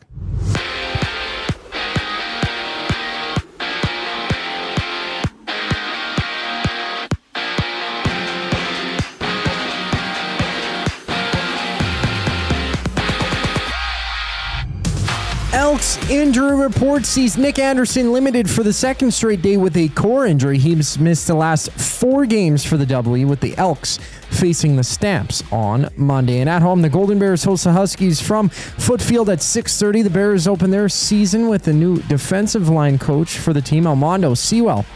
Joined Tommy and Jay earlier in the program. While from the States, 12th ranked Illinois takes on Western Illinois at 5:30 before UNLV meets Sam Houston, and Auburn challenges Baylor. Yimi Garcia is out for the remainder of the season for the Jays. He requires surgery on his right arm, with Garcia being out since May. And Toronto is back in action. They host Milwaukee. Shane Bieber gets a start with the first pitch just after 5. And Boston sits 3.5 games back of the Jays for first in the AL East. They battle the Pirates at 5-10, while the Yankees and White Sox go at it. We also see the Astros and Angels going toe-to-toe. This sports update is brought to you by Advantage Sports Medicine. Connor McDavid's got a team of specialists, and you're stuck with a bag of frozen peas. Get the same locker room approach that's trusted by the best in the game. Call them at 780-460-9977 or visit their website at advantagesportmed.ca to book an appointment today. Jeff Hamilton from the Winnipeg Free Press checks in on the other side of the break. I'm Zachary Kubish, and you're up to date. The Nielsen Show with Lieutenant Eric. Hannah Van Biber joins us on the show. I hate to say it, but I was not a believer at first. I was like, this is a rebound. This is a fling. Everybody wants to date a football player once, and then they, move on to someone else more serious. And he was so different from anyone she had dated. She'd only dated sad singer-songwriters. So I'm happy to see it. She's in her happy era, and she decided to get married to The it. Nielsen Show with Lieutenant Eric. Weekday mornings, 6 to 9. Only on Edmonton Sports Talk. Your clear choice for Edmonton sports. World-renowned top psychic medium and the star of Meet the Frasers, Matt Fraser comes to River Cree Resort and Casino on September 12th and 13th for a couple of special live shows. Join Matt for 2 nights of healing, hope, and laughter. Matt has become a trusted figure for people seeking closure, guidance, and connection with their loved ones. Don't miss Matt Fraser live at River Cree Resort and Casino September 12th and 13th. Both shows are 18+. Get your tickets now at rivercreeresort.com.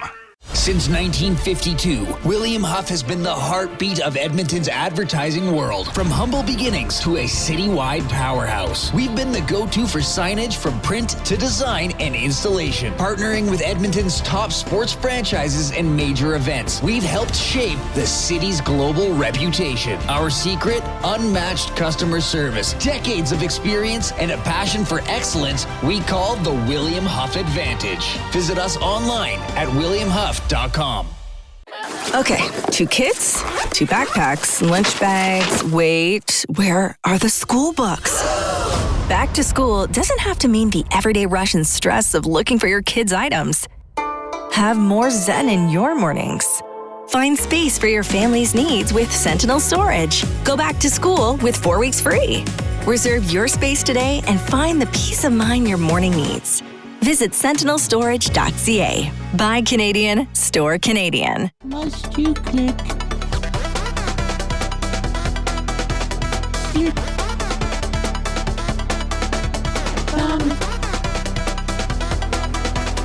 Must you click?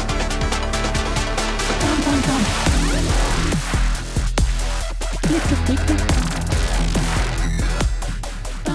Dum. Welcome back to the Reid Wilkins Show with Jay Milne and Tom Gazzola. A reminder, if you are consuming the show on YouTube, hammer that thumbs up. We've got lots of people watching. Hit the thumbs up. Right below the word read, there is a thumbs up. Smash that. Coob, can you do all 3 of your accounts? Get us up to double word of the day territory, which Tom has prepared. Yep. He's promised me they are way tougher than any this week, which means they'll probably go 0-4. But hey, we're just here having fun. Let's get to 75 thumbs up. A reminder that we are coming to you live from the Banquet Studio, where you can strike up some fun at the Banquet Bar, bowling, drinks, and a great time with friends. Get real, play hard at the Banquet. So Tom, let's pull back the curtain here a bit. On? Well, your personal life. No, just kidding. Oh my God. Feelings? I'm kidding. No, I mean, okay, so this is the first year where you're like doing full-time sideline duty for TSN. Yeah. Is that like a bit of a dream job for you? Like, that's a pretty big deal. I love it. I'll start with that. Yeah. It's fun. It's challenging because I didn't grow up playing football. You do great. Yeah, you do great. Thank you. Now, do you Checks in the mail? Please. Do you have people in your ear like constantly, whole time, as you're on the sideline and they're, Tommy, we need you to go to the other sideline. What's going on over there? Sometimes you'll hear Suits will do this.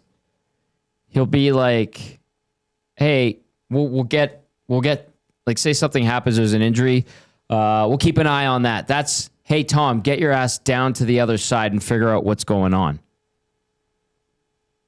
And it's like, okay, got it. I've got Dusty and or sometimes Rod Smith or Marshall Ferguson and either Duane Forde, Glenn Suter.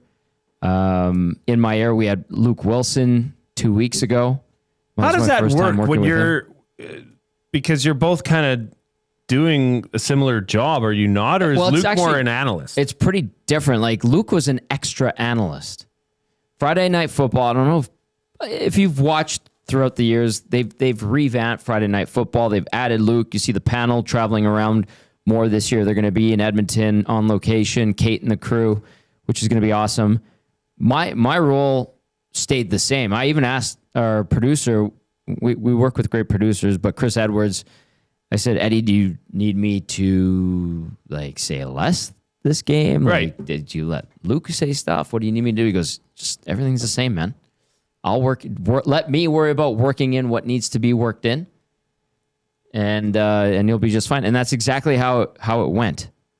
But like hockey is always obviously number one growing up, but I always wanted to do football.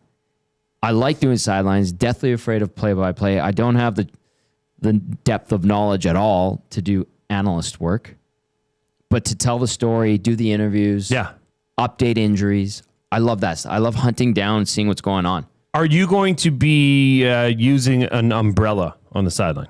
On Monday? No.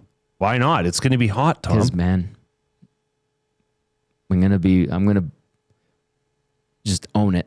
What are you wearing? I mean, I don't know. Actually, I was talking with Jared from Modern. I'm like, maybe we get something a little snazzier for this week. Nothing crazy. Like a cotton sweater? No. But it's not. I don't think it's hot enough for me to put on the polo. Plus, for a game like that, it's like, no, you got to treat it right. You know, it's not a Thursday night football, Saturday afternoon football game. It's the Labor Day Classic, man. Well, I'll tell you, if you need an in to interview the touchdown horse rider, Chelsea Drake, I've got you covered. Okay, maybe I'll just go talk to her. Yeah. Say, hey, friends with Jay Milne. And she's friends with April, right? Yeah, April, yeah. Okay, I'll drop that, and she'll be like, oh, cool. And then, like, ignore me the rest of the time. It is tight. Oh, for sure. The windows. In that sideline at McMahon. Oh, like literal room space. Yeah. Did I ever tell you the story I had about April because she was the touchdown horse rider for a season? You told me about this, yeah, but I don't know about the story. What happened? Okay, so during the national anthem, the touchdown horse rides. It does. Quick six. Quick six, yeah. Rides the sideline to the corner of the end zone and back with the Canada flag. Yeah. Normally on a touchdown, it's the Stamps flag. So, as you see, there's often security or police officers that are down on field level. Kind of just all they're doing is keeping an eye on the crowd. It's busy down there. Right? Sidelines are always busy. And they're looking up into the crowd to make sure there's no, bad things happening. Right. During the national anthem in Calgary, the police officers and security hugged themselves right up against the stands to make for a clear path for quick six to come through. Because although it's a gallop, it's not as fast as the touchdown. Yeah. But that horse is moving. Yeah. Quite fast. Yeah. Well, it must have been first day on the job for somebody. And as the rider, you're told you don't stop because that horse on that synthetic turf or AstroTurf does not stop normally that well, and it could risk injury. Right. Somebody's in the way while somebody's going down. So April, Canada national anthem, she takes off and she sees in the distance this one officer that's just not budging. No. She's like, oh no. And quick six is moving, like I said. And there's no room to turn left or right there. It's tight. It's super tight. Very tight down. And whammo. She yard sales this police officer. And did hat everywhere. No. Badge. It was a yard sale. It was like one of those massive, ski accidents you see where there's helmets and goggles and gloves, and that's what happened. And this is during the national anthem. the crowd erupts into cheer. Of course it does. So she kept going, and oh my gosh, she was terrified of that because it was like, you just ran over a cop. Right. But the cop it was their fault. 100%. But to answer the original question, I love it, Jay. Was it what I dreamed of? I don't know. I mean, you're doing something you're good at. You're doing something on, one of the major broadcast, companies in Canada. Yeah. And you're doing it with Dusty. That is pretty cool. So I guess yes, because I always want to be on the national broadcast. Well, I don't care what it is. Mm-hmm. Hockey, football. Hell, I would do biathlon and ski dance at the Olympics if that meant I was on the broadcast. So yeah, I guess in a way it is. I love the people I work with over there. I love the people who I work with over here, obviously. It's kind of neat being a part of it. So yeah, I guess the answer is yes. That would be cool if you were called in to broadcast now that you're with TSN in this capacity. Yeah. If you were called in, well, TSN doesn't do Olympics though, do they? I think they're sharing it again. I think CBC heads it up, but TSN Sportsnet are on board helping out. Because imagine if you were brought in to do, to host, not be the analyst, because usually they bring in former athletes for the analyst. That makes way more sense than using for cross-country skiing. Yeah, exactly.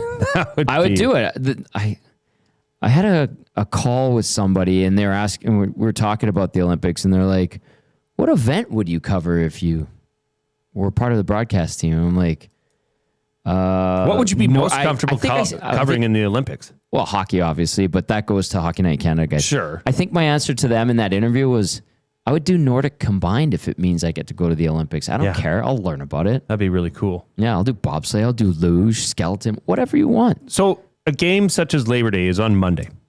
Yep.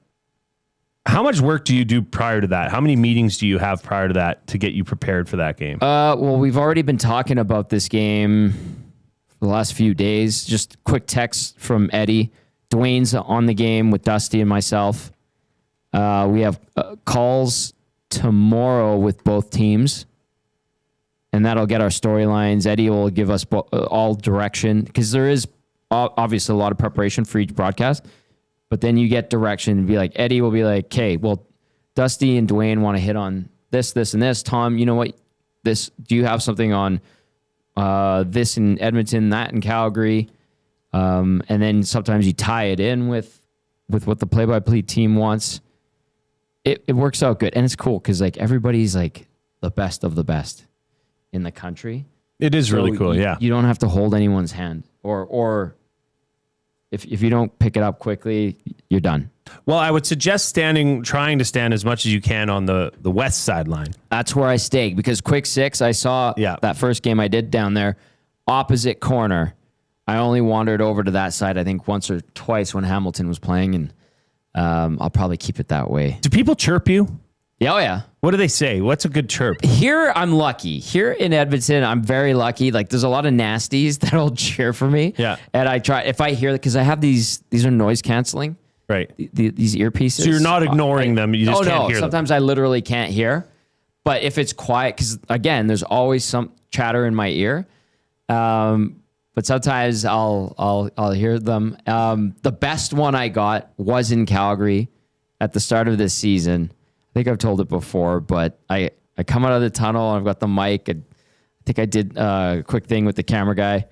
And someone just yells, "We want Orleski." And I looked up and I'm like, yeah, I don't blame you. Yeah. She's great. It's doing my job. So it's neat. It really is cool. And I'm fortunate and thankful I get to do it. So hopefully I keep getting to do it. And here it's good. I think in Calgary, I'll probably, because people down there, I think, have an idea who's who, where they're from, probably eat some crow. Well, if you come over to the EST side, you will get chirped. I will come over to the EST side. And Lieutenant Eric's going to be there. He'll be having a good time, too. He better too. be shirtless. Oh, yeah. That's going to be a must. With a Saskatchewan-style cowboy hat, not a Calgary Stampede style. He'll like probably a straw hat. Yeah. Oh, straw hat. Right? That's not really they do the white hat in Calgary. Let's get that garbage out of here. Yeah. Let's do a Saskatchewan style. And Rick better not... I better not see sleeves or any type of full-length shirt on Eric come kickoff on Monday, okay? Nasties, do me a damn favor. Yeah, I'm so excited for this Monday.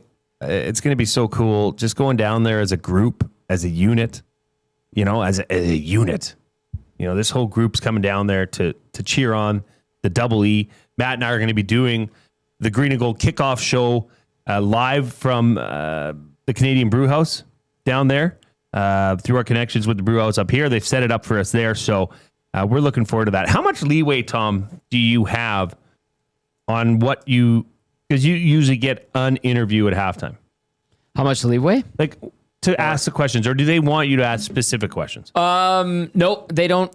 They do only sometimes. If there's something going on, they'll give me something really quickly. Be like, hey, by the way, this is their 122nd consecutive game played, and their best stat wise. Can you throw that in there? But usually it's just up to me. So like Kelvin Van Dassler asked, would you have time to talk to Killam about his return at halftime? 100%. If he says yes. Right. Because you have to coordinate with both PR guys, or there's PR women in the league, obviously, too. You have to coordinate with both PR people. Pre-game? During the game? During the game. Right, because you want to see what the feel of the game is. Yeah, so like if let's say Keon Julian Grant has one target, no receptions, we're not talking to Julian Grant. If Rankin's got like 75 yards of total offense, and maybe 15 of those are actually on the ground through a handoff, like Duane was alluding to earlier, but he's been their best offensive producer, then we'll talk to him. You get a big defensive play from Seresna. Like he had the first interception for the team. I'm like, okay, let's talk to Jake. And then I'll go to Eddie, like, Tom to Eddie, what do you think of Seresna for the Elks? And then, Bo Levi for the Ticats. And he'll be like, well, Seresna, are you sure? You know what? That was the first interception. Great idea. Let's do it. There's give and take and coordination and all that. And then, it's 2 questions, 3 max. Right. And then throw it up to Kate or Shanetti or Laura on the panel. It's a lot of fun, but it's like a organized chaos. Like, I don't know how Eddie and our directors do it. And I mean, Dusty and all of our play-by-play crews are awesome. It's a lot more work than what the average viewer would think it is, right? It's that duck that looks calm above water, but underneath, the feet are moving like crazy. Well, even when Luke was in our office for that day leading up to the Capital Care Charity Golf Classic. Gaz? Luke Gazik, sorry. Yeah. No. I know what you mean. Yeah. I know. He was on the hangout, then he hung out here. Yeah. It was awesome. I heard he was here for like 4 hours. I had a great conversation with, it's nice to get to know somebody, instead of just being on camera all the time.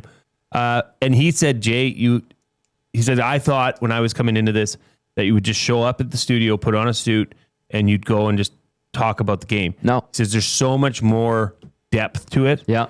And that's why the guys like the BXs of the world are just so awesome, to listen to, because they've been doing it long enough. They know the prep work that goes into it. Yep.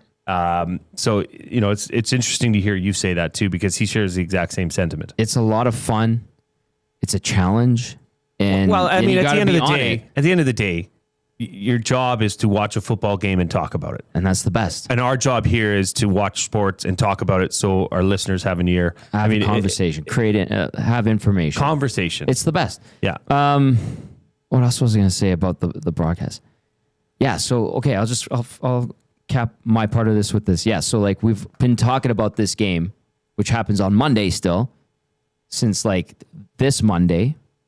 There's an email that went out today. We got confirmation on players and times for our calls with the players and coaches tomorrow.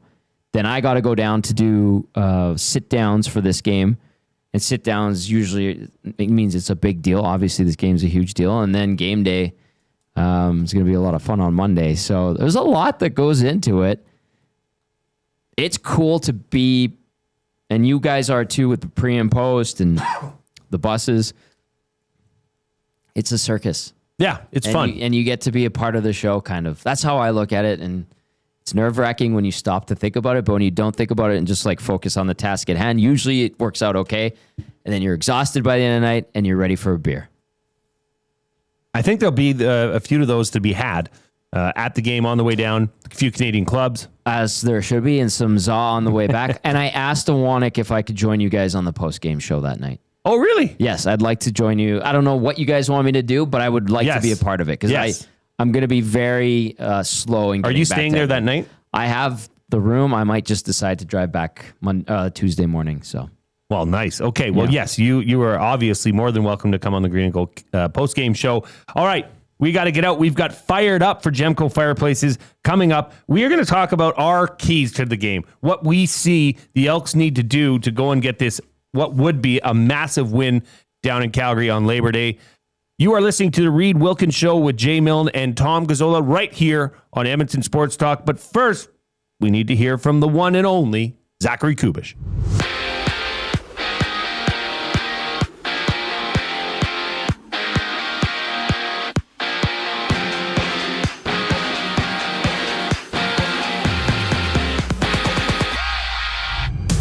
Edmonton's Nick Anderson was limited at practice with a core injury for the second straight day for the Elks. He returns to the field after missing the past 4 games with injury. And at home, the Golden Bears have their season opener at home against the Huskies. Edmonton losing 45-13 to the Dinos in an exhibition matchup last Monday. In 11 games, not the NCAA slate. Wagner and Kansas have a date with Auburn matching up against Baylor. Out east sits Yimi Garcia needing surgery on his right arm, meaning he'll miss the remainder of the season for the Jays. And Toronto opens up a 3-game series with the Brewers. Jays sitting 3.5 games up on the second place Red Sox for first in the AL East. It's Shane Bieber getting the start for Toronto. First pitch at 5:07, and there's 3 games just about to get underway. The Braves and Phillies matching up. Rays and Nationals going head-to-head, while the Reds challenge the Cardinals. This sports update is brought to you by Clover Bar Feeds. Clover Bar Feeds has all the animal feed you'll need. Get top-notch service and selection from their family-owned business. Visit Clover Bar Feeds at 200 Portage Close in Sherwood Park, or give them a call at 780-467-5014. The Reid Wilkins Show rolls on when Tommy and Jay give the keys to an Elks victory. I'm Zachary Kubish, and you're up to date. The EST Hangout. Over under 0.5 people missed the bus on the way back. I think you're going to be over that on the way down in Red Deer, because that bus ain't going to be waiting for nobody. It's going to be like a cruise liner. You ever see those people coming back from their day trip and they're 5 minutes late for the cruise? Yeah. They're out of there. That'll be the horn. The EST Hangout, presented by Sentinel Storage. Weekday mornings 9 to 11, only on Edmonton Sports Talk, your clear choice for Edmonton sports. The leaves are turning, and just like golf season, time is running out to get in on Play Alberta's biggest offer ever. For a limited time only, new players can get up to a $1,000 casino bonus when they sign up. There's never been a better time to join the fun. Visit playalberta.ca today to get started with casino, sports, and lottery all in one app. Must be 18 plus to play. Remember, if you gamble, please use your game sense. You've always known GCL Diesel as the experts in diesel fuel systems, but did you know that GCL is also your source for turbochargers and turbo repair? As a turbo supplier for Garrett, Borg Warner, and Holset, GCL can provide genuine original equipment turbos at wholesale prices. Whether it's diesel, gas, natural gas, or performance, we can provide you with the turbo or custom repair you require. Turbo questions? We've got turbo answers. Visit us in the West End or online at GCLDiesel.com. GCL Diesel, turbochargers, understood. Goodbye. You sure are going to miss them, but their room would make a great yoga studio. Store their childhood treasures safely with Sentinel Storage and find some space for you. Try 4 weeks free. SentinelStorage.ca.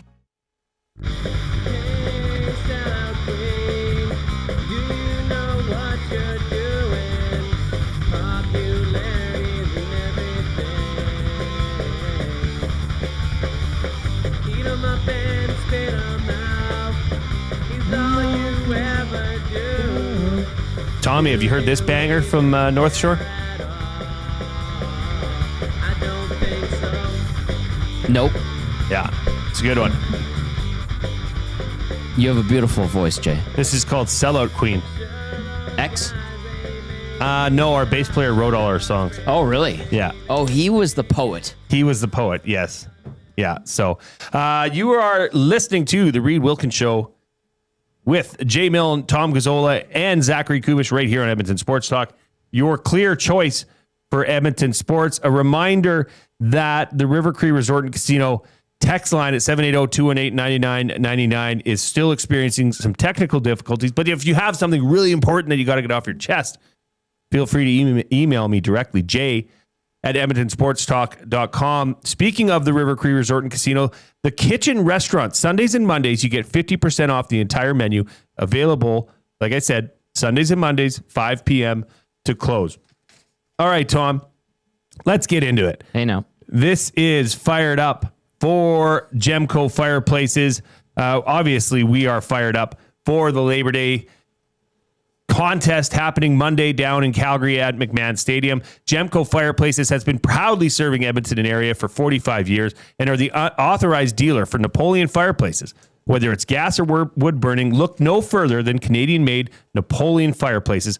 All the Napoleon products you need are available at Gemco, 9281 50th Street.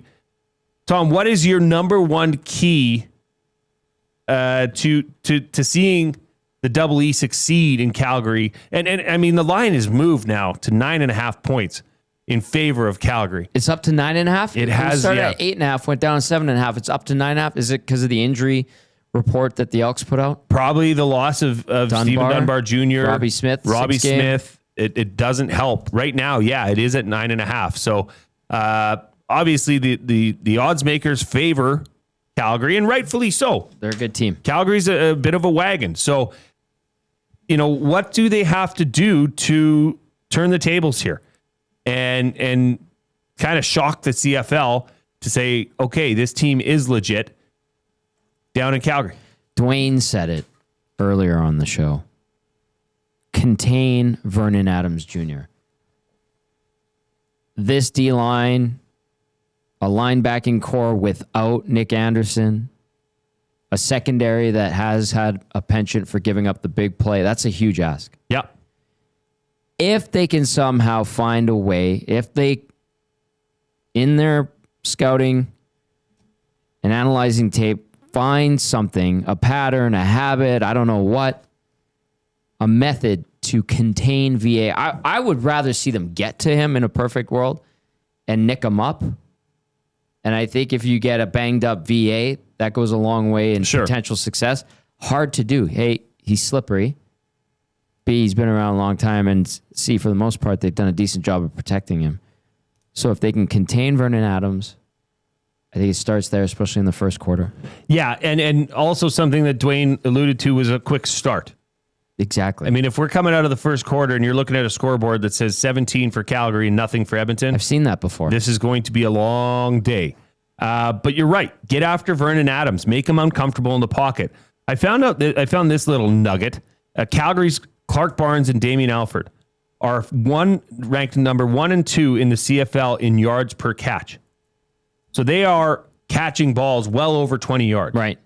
That tells me that Vernon Adams has a lot of time to deliver that football. Right. So if somehow this team that's only been able to average 1 sack per game, I mean, that's why I'm concerned about this. Well, Tom, I think respectfully you should be, and we all should be. Yeah. This is a situation where Edmonton needs to possibly catch Calgary in a bit of an off day. Okay. Sure. But they need to put it together in all facets of the game. It has to be every element of the Elks game needs to be better, in top form. Their defense is ranked last in the CFL in most categories, but the one that they rank better in is preventing rush yards. They're only giving up 93.5 yards per game. However, Calgary has a second best rushing attack in the CFL. They're averaging 118.2 yards a game. Right. With Dedrick Mills, sorry. Dedrick Mills, he's a beast. He's a beast. He's second in the CFL in rushing. That's, you look at stats like this and you say, okay, something if the Elks are going to try and get a win on Monday, they need to contain Calgary's running game. They need to stop Dedrick Mills and their run game. That'll put pressure then on Vernon Adams, which if you can have a rushing attack or a pass rush, these things work hand in hand, but it's big asks for a team that hasn't been delivering on a regular basis. Have you been to a Labor Day Classic? I'm assuming you've been. Yeah. That stadium, as crappy as it is, it's loud. It's loud, and I feel like it's intimidating. Sure. I mean, playing in that, it's usually a hot day like you're going to get. Yep. The sun's all over the place. All of Calgary is there to watch your ass get beat. This is the game they show up for. Yeah. And it's an intimidating, tough place to play. Yeah. But, like I said earlier, that's why you play the game. Box Pounder in the nasty chat. I need a new barbecue. Gemco sells Napoleon ones, right? Yes, they are the authorized dealer for Napoleon barbecues. Go see the people down at Gemco. They are truly the best. They're a family-run, Edmonton-based, family-run company. They've been doing it for several years. Very good family. I know them personally. So, Box Pounder, you go down there and tell them that Jay sent you from EST, and they'll hook you up. Love that. One of my other keys: get Justin Rankin the ball. And it doesn't matter if it's just a handoff or a dump off pass, but Duane talked about the evolution of the looks. game is not entirely okay. There's still teams that do run the ball quite well, but even a Brady Oliveira, you're getting him the ball in as many different ways as you can because when he touches it, something happens, and you're in a one-on-one situation, he's hard to bring down. Right? He's hard to tackle. That's the same as Justin Rankin. Albeit they haven't been able to establish a run game once, really, this year. Once that would amount to a lot. Yeah, I'm trying to think. I mean, there's been too many games when Cody Fajardo is the leading rusher for this team. There was one game. I think there was one, too. Rankin popped off for just under 200 yards. Well, that was combined. Most of it was through the air. Yeah. But he had a decent game on the ground. So Justin Rankin is tied for second in the CFL with big plays. So those are plays that are over 30 plus yards. Right. He's got 9. Now with Stephen Dunbar Jr. out, he's now also the Elks leading receiver. I'm not surprised. So, you look at, and that's the thing about football, okay? If you look at the stats, if you look at it, this would suggest Calgary's going to win by double digits, if not more. And the line's 9.5. Right? So I understand that. But, all the pressure is on Calgary because they should mop the floor with Edmonton, right? Edmonton should feel pretty footloose and fancy-free coming into this. I also have said it a lot, and I'm not going to, restrain from saying it here. This is a different team with Cody Fajardo at quarterback. True. Okay, That's you valid. had some conversations with team players and just in getting prepped for your sideline role on Monday that would suggest that that's true. That this because when he came in, you said it, he wasn't there to he wasn't the guy to take away Trey Ford's. It was Trey Ford's ball. Yep. But now that he has Tom, what do you think about that? From my understanding and everything I've witnessed firsthand, is he is the guy. He is now. The door has been open for him to step in and be the leader. By all accounts, listening to and having conversations with players and the coaching staff, they look at him as a leader. His body of work indicates that. What he's accomplished indicates he's certainly a leader. And apparently a lot of the guys like to go, they kind of flock to Cody for some wisdom. And he has a presence about him that like a true QB1 has. A guy that he's been through the rigors of it year after year after year. Not all great. Tough times in Sask. Right, but he's growing up. He's maturing as a quarterback. Yes. Right in front of us. Yeah. And look, I mean, the 5 games that he's started, they lost to Saskatchewan, which a game they shouldn't have even sniffed at. Right. But they lost a very close, tightly contested game. They had Hamilton in the balance, drop ball. Yeah. Right? But so they've been competitive in every game they've played. With him. That's why I'm suggesting I don't see why they won't be competitive on Monday. Now, I could be 100% wrong and completely out to lunch. And please, if I am, come Tuesday, call me out. That's fine. That's part of this. That's part of the gig. Mm-hmm. When you say something and stick your neck out and you're wrong, hey, I'm a big boy. Bring it on. Part of the deal. I just feel that this team is playing differently. And football is such a game of emotion, mental battles, where if you're coming into this game and you've lost the last 3 or 4 in a row, well, now you're, oh, shoot, we're going down number 2 to get our asses handed to us. You're waiting to get kicked. Right? Yeah. It's a different mentality. But now they're going down to Calgary and they think, hey, guys, we can win this. Why can't we win this?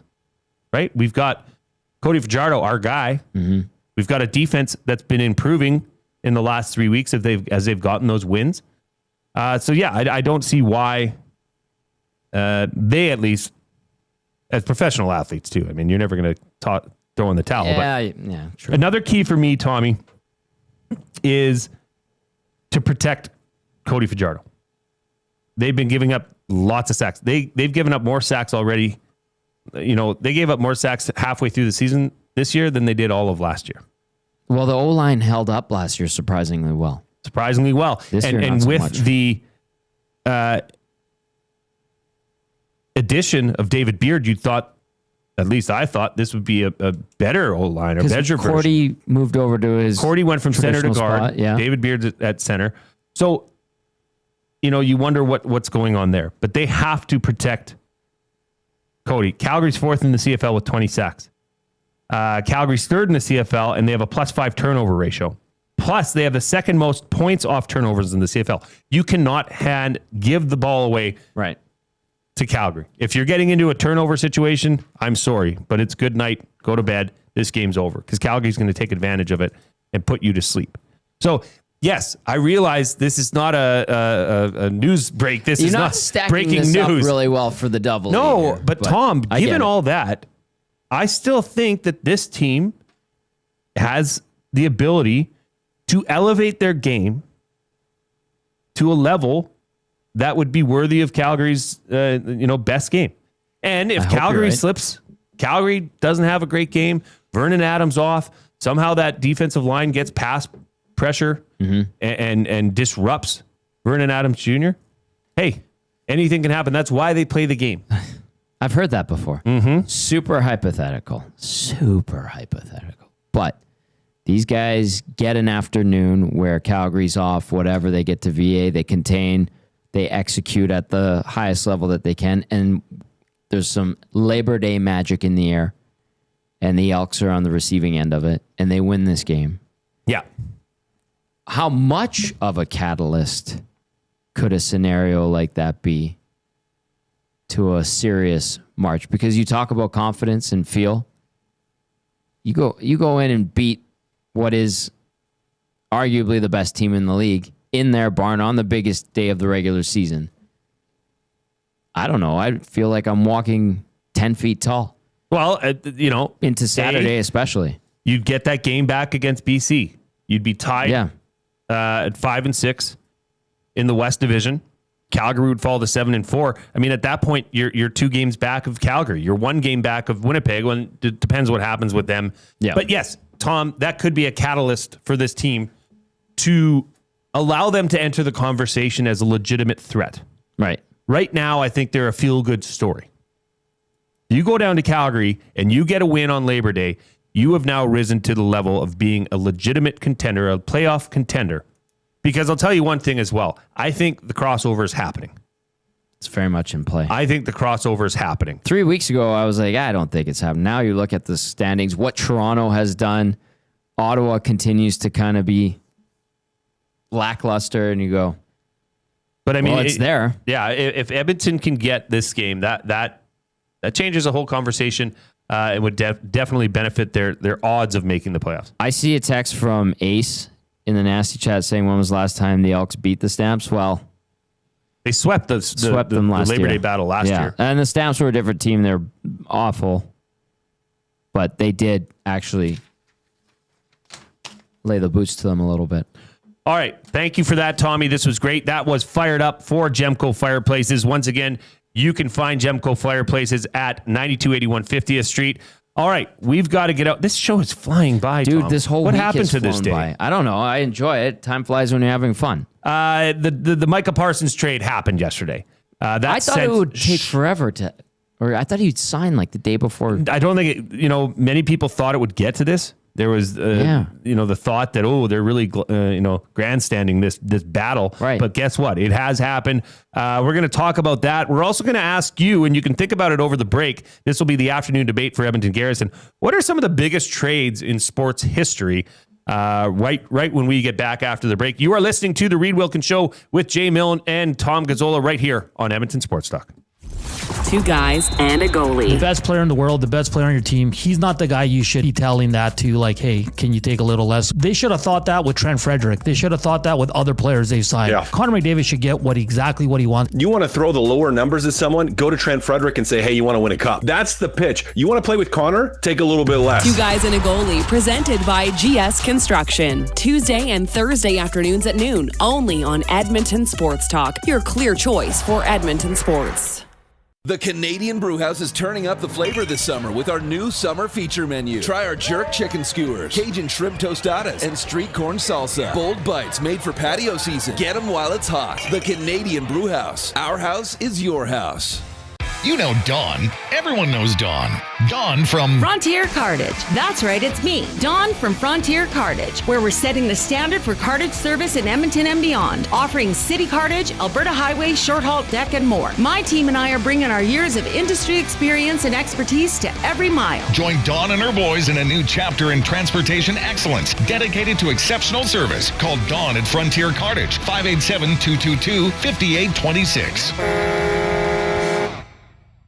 At Mind360, we invite you to embark on your mental health journey in a safe and comfortable space. Conveniently located in St. Albert, Mind360 has a diverse team of experienced clinicians that offer a broad range of tailored services for children, adults, and families. Furthermore, we are very proud to serve our military, veterans, and first responders. If you're looking for counseling, treatment, or assessment, understand that you are not alone. Contact Mind360 at mind360.ca to book an appointment today.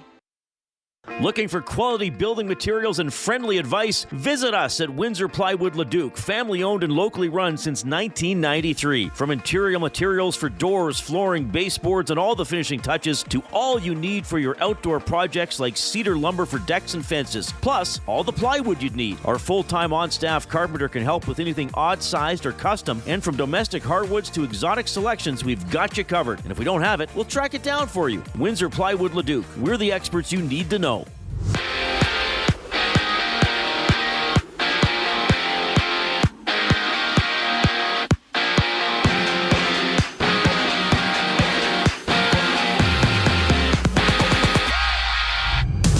After day 2 of Elks practice, Nick Anderson was listed as limited with a core injury for the second straight day.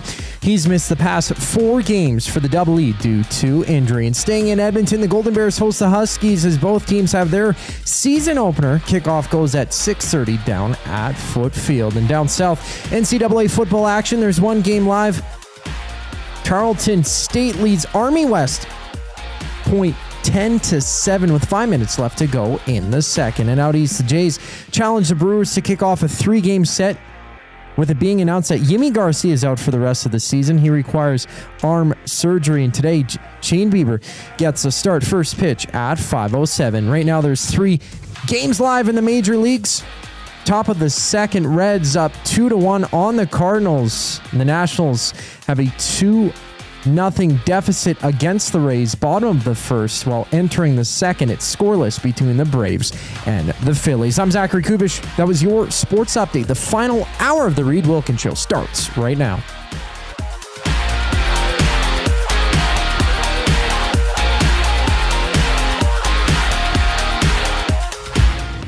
Yeah. It's the glue guy, holding it down. You know the vibe. Friday night lights to early morning strides. Used to lace up the cleats, crowd screaming my name. Now I'm lacing up Nikes, but the hustle's the same. Studio lights, hot takes, I'm running the game. Half marathons on Sunday, still chasing that fame. They call me the glue guy, sticking teams There you together. go. From locker room speeches to wild The glue guy grind. This is good. Coming back. I like it. To the Reid Wilkins Show, who, by the way, our dearest Reid Rick will be back live right in that seat Tuesday, the day after Labor Day. So the triumphant return of our very The namesake of this show, the Reid Wilkins himself, will be here. But you are listening to the Reid Wilkins Show. And Tom, it has been a pleasure to be joined by you this week. It's been fun. I love it. I love working with you. You're a true pro. So thank you for joining me here. Too kind. Riding the Pine says in the Nasty Chat, I'm a new CFL guy, but from my first games that watched this year, it's his first games he's watched since the Giz. Feels like the decade of darkness for the EE. Hope that this year they can start turning it around, and I want to see the stadium full again. Mm-hmm. Well, I think we all do. Yes, very much so.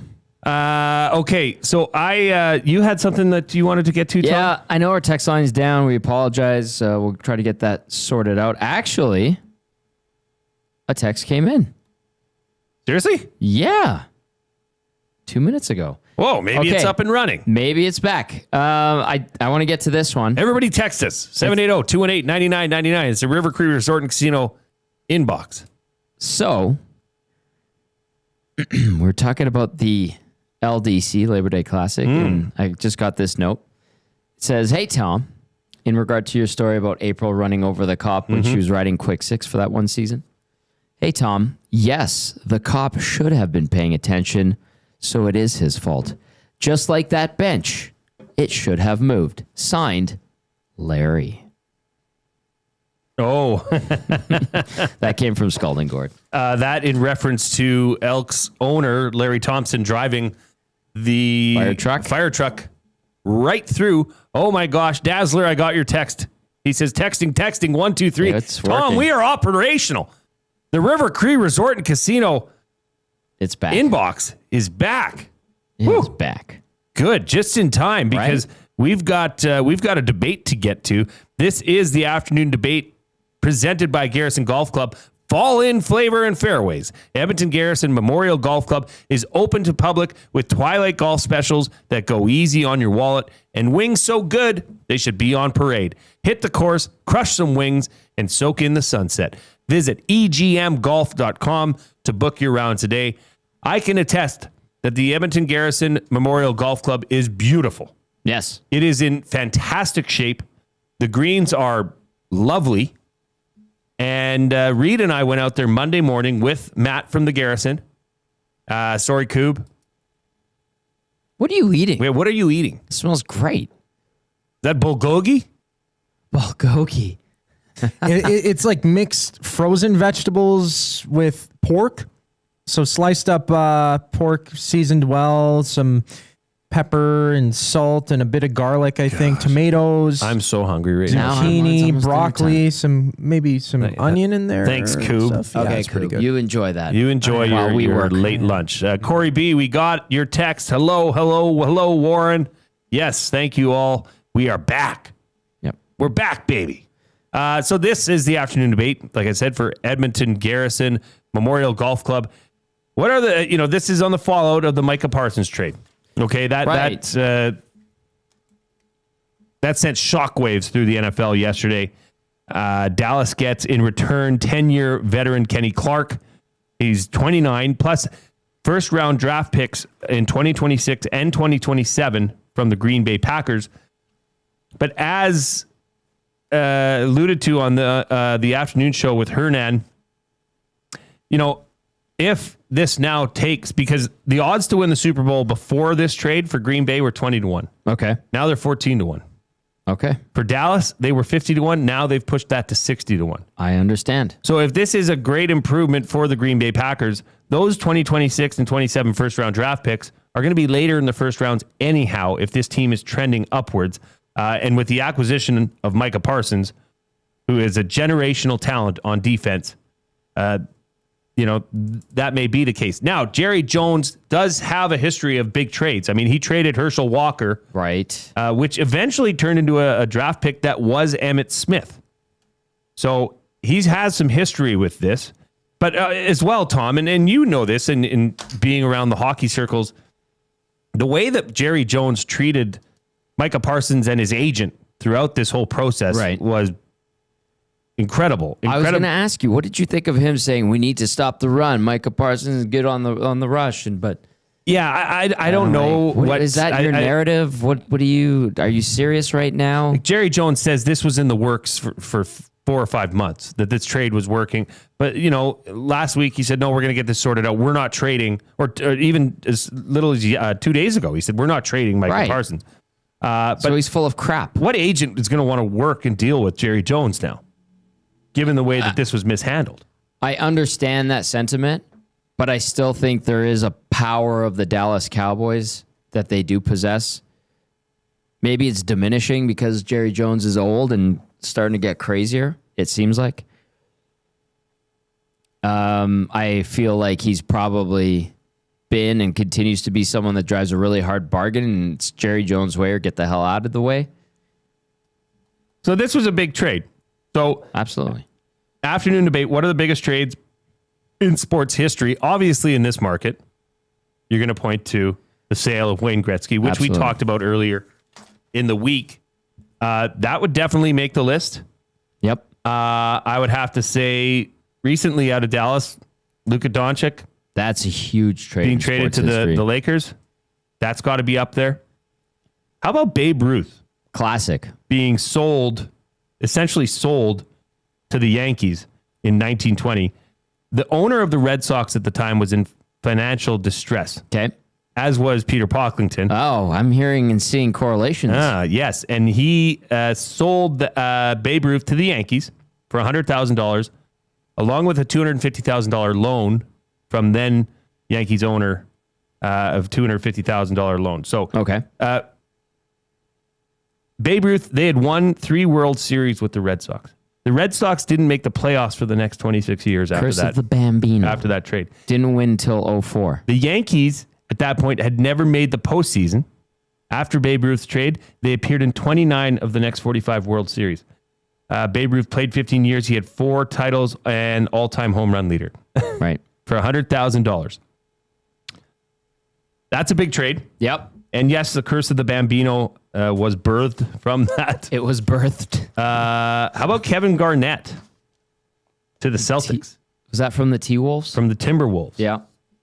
And that was one of the first signs of an NBA super team. Now it's all super because teams. They made that come together with Ray Allen. Mm-hmm. They already had Paul Pierce. Mm-hmm.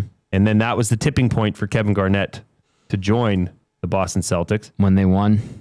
Anything is possible. Yeah. I find those celebrations to be odd when he's doing that. Like, I get it, the sheer emotion, but it's like, what? Why are those the words you're choosing? I don't know. That's like the bowling guy. Who do you think you are? I am. Well, the bowling guy was beaking a kid that was in the stands. Yeah. And he went on to explain it, and he said he got caught up in the moment and didn't get the message out as clear as he wanted to. Just Clearly. an epic soundbite. Obviously. Epic soundbite. You hear it on the Club Beat Loop remix. And what do you, times a week, usually. In terms of hockey, Wayne Gretzky, obviously, that takes that was the cake. A big one. What's some other big ones, Tommy? Well, like closer to home, I always looked at the Doug Weight trade, and I was like, that was a big trade. That one was, it kind of ripped the heart out of the Oilers. It was for Jochen Hecht, Marty Reasoner. I believe there was a pick involved in that. And was Jeff Wojciechowski or Doug Lynch part of it? Anyway, that one in my lifetime stands out because that was like they had traded Guerin earlier. Jan Horacek? Jan Horacek. Okay. I remember that name. Who else was in that trade? Marty Reasoner, Jochen Hecht. Yeah. Hecht played 1 year here, and they shipped him off to Buffalo where he was decent for a bunch of years. And Oilers traded Doug Weight and Michael Reason. Yes. The Finnish, or Swiss kid that was like a first rounder. This was not a biggest trade, but it was a dumbest trade, was the Ricky Ray to the Argos. Oh, that's a good one. Like, I know you brought it up earlier, but when we were talking off mic, that was dumb. Just the dumbest trade in this city. Because they got back Steven Giles and a kicker, Grant Shaw. Grant Shaw was a decent kicker. Grant Shaw turned into be yeah. good quarterback. But essentially, they were trading Ricky Ray for Steven Giles. And that was brutal. And everybody knew it was brutal. That was dumb. Eric Tillman, they tell you. Terrible era of Eskimos football. What other trades were like massive and you're like, whoa, that's huge. I think Gretzky to St. Louis was a big one.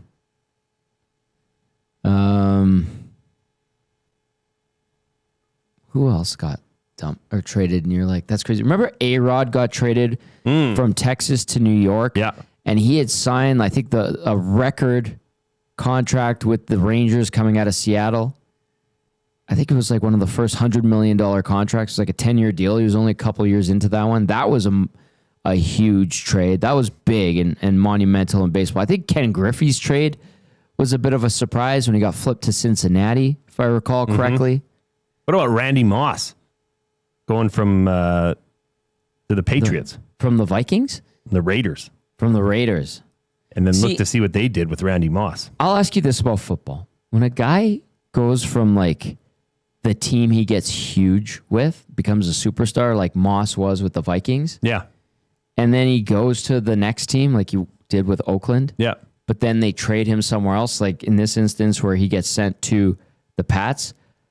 Do you not feel like there is a bit of a shine that's rubbed off that player as a superstar? Because I thought at that point Randy Moss was pretty much done. Remember T.O. played for like 4 different teams at the end of his career.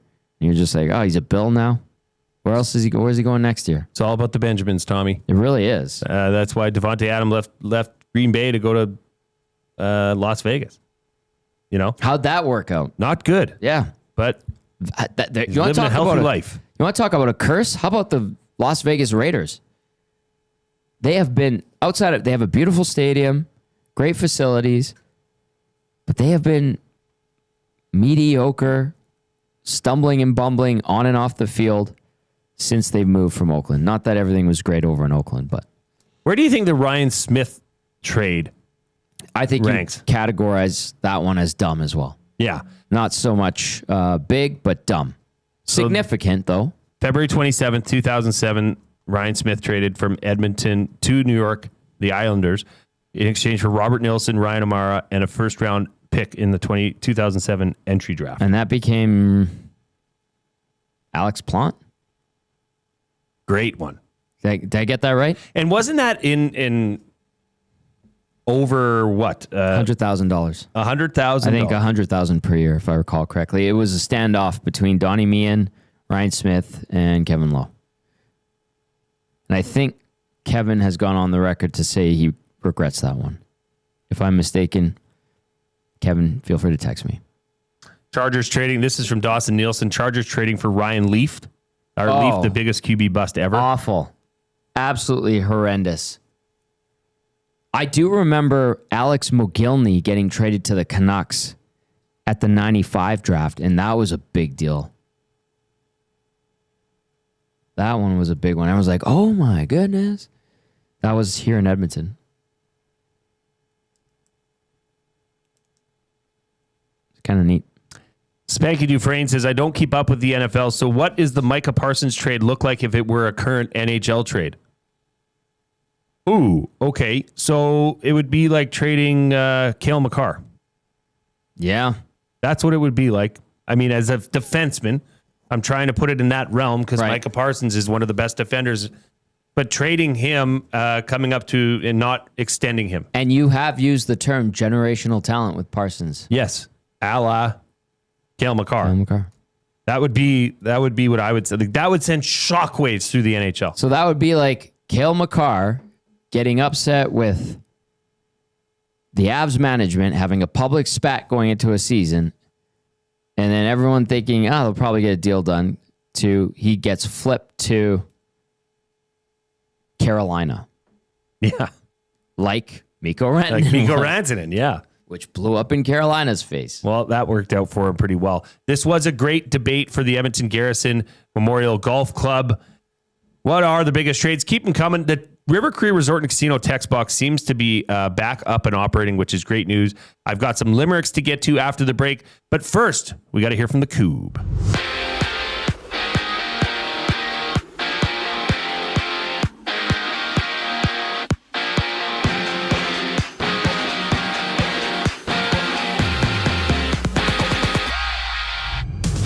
From Toronto, the Jays and Brewers are runless in the bottom of the first. In their series opener, there's 2 outs for Toronto. Vladimir Guerrero Jr. at bat for the Jays. There's 7 other games live, including the Pirates and Red Sox getting underway. Boston sits 3.5 games back of Toronto for first in the AL East entering the game. We also have the Rays up 2-1 on the Nationals, bottom of the second. Meanwhile, Edmonton's Nick Anderson was limited with a core injury for the second straight day of Elks practice. He returns to the field after missing the past 4 games due to injury. At home, the Golden Bears have their season opener against the Huskies. Edmonton losing 45-13 to the Dinos in an exhibition matchup last Monday. And in NCAA college ball, there's 4 games underway. Western Michigan and Michigan State are scoreless about 5 minutes into the first, while Army, West Point, Tarleton State are tied at 10 aside with about a minute left in the first half. The Reid Wilkins Show continues after a brief pause. I'm Zachary Kubish, and you're up to date. The Oil Stream. Andrew Mangiapane, total points this upcoming season, over under 39.5. I'll take over 39. What do you think he ends up with? 44. I'll go under 37, but you're still satisfied with him. Brings a lot to the table. Refines his game a little bit. Plays more. Plays good in the playoffs. And then next year has a better year. Let's say The Oil Stream, presented by Boston Pizza. Monday, Wednesday, and Friday afternoons at noon. Only on Edmonton Sports Talk. Your clear choice for Edmonton sports. The leaves are turning, and just like golf season, time is running out to get in on Play Alberta's biggest offer ever. For a limited time only, new players can get up to a $1,000 casino bonus when they sign up. There's never been a better time to join the fun. Visit playalberta.ca today to get started with casino, sports, and lottery all in one app. Must be 18 plus to play. Remember, if you gamble, please use your game sense. Avocado and feta dip, passion fruit cheesecake, and cocktails that taste like summer in a glass. Try the new feature menu at The Banquet. Refreshing, craveable, and made for sunny days. The Banquet. Get real. Play hard. World-renowned top psychic medium and the star of Meet the Frasers, Matt Fraser comes to River Cree Resort and Casino on September 12th and 13th for a couple of special live shows. Join Matt for 2 nights of healing, hope, and laughter. Matt has become a trusted figure for people seeking closure, guidance, and connection with their loved ones. Don't miss Matt Fraser live at River Cree Resort and Casino September 12th and 13th. Both shows are 18 plus. Get your tickets now at rivercreeresort.com. Okay, 2 kids, 2 backpacks, lunch bags. Wait, where are the school books? Back to school doesn't have to mean the everyday rush and stress of looking for your kids' items. Have more zen in your mornings. Find space for your family's needs with Sentinel Storage. Go back to school with 4 weeks free. Reserve your space today and find the peace of mind your morning needs. Visit sentinelstorage.ca. Buy Canadian, store Canadian.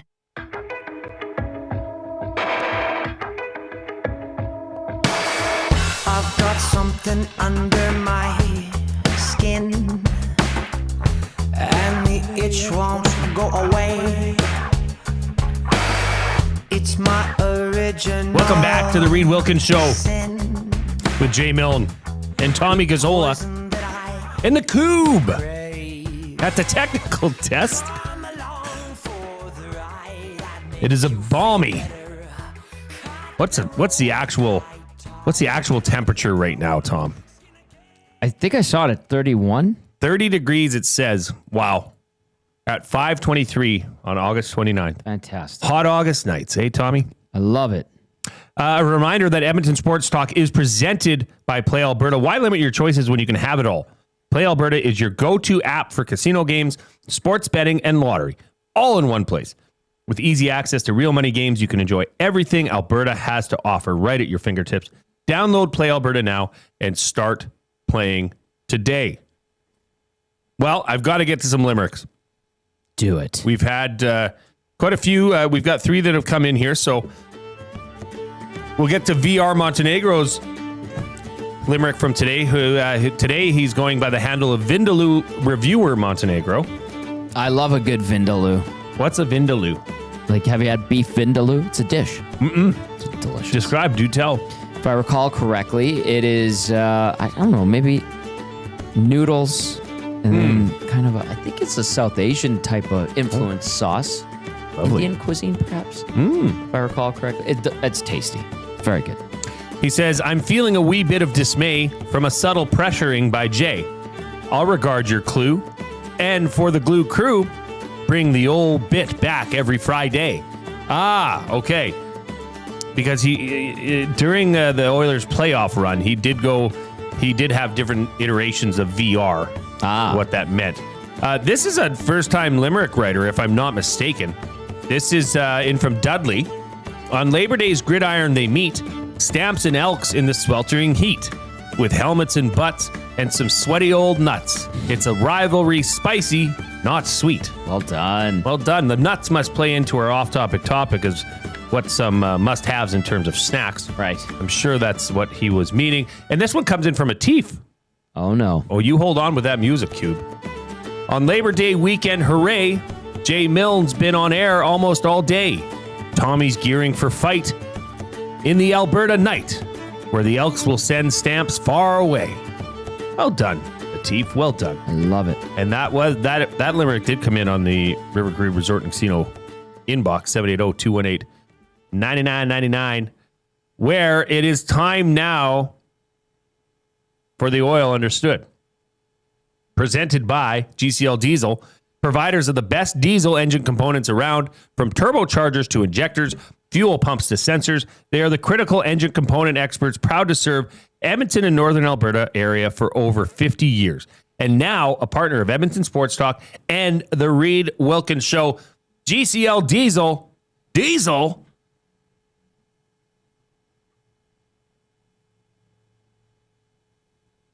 Understood.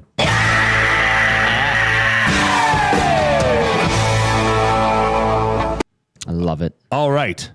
Okay. Earlier this week, on Monday, in fact, what had come to me in a dream was the thought of putting together the top 5 stories in Edmonton Oiler history. Yep.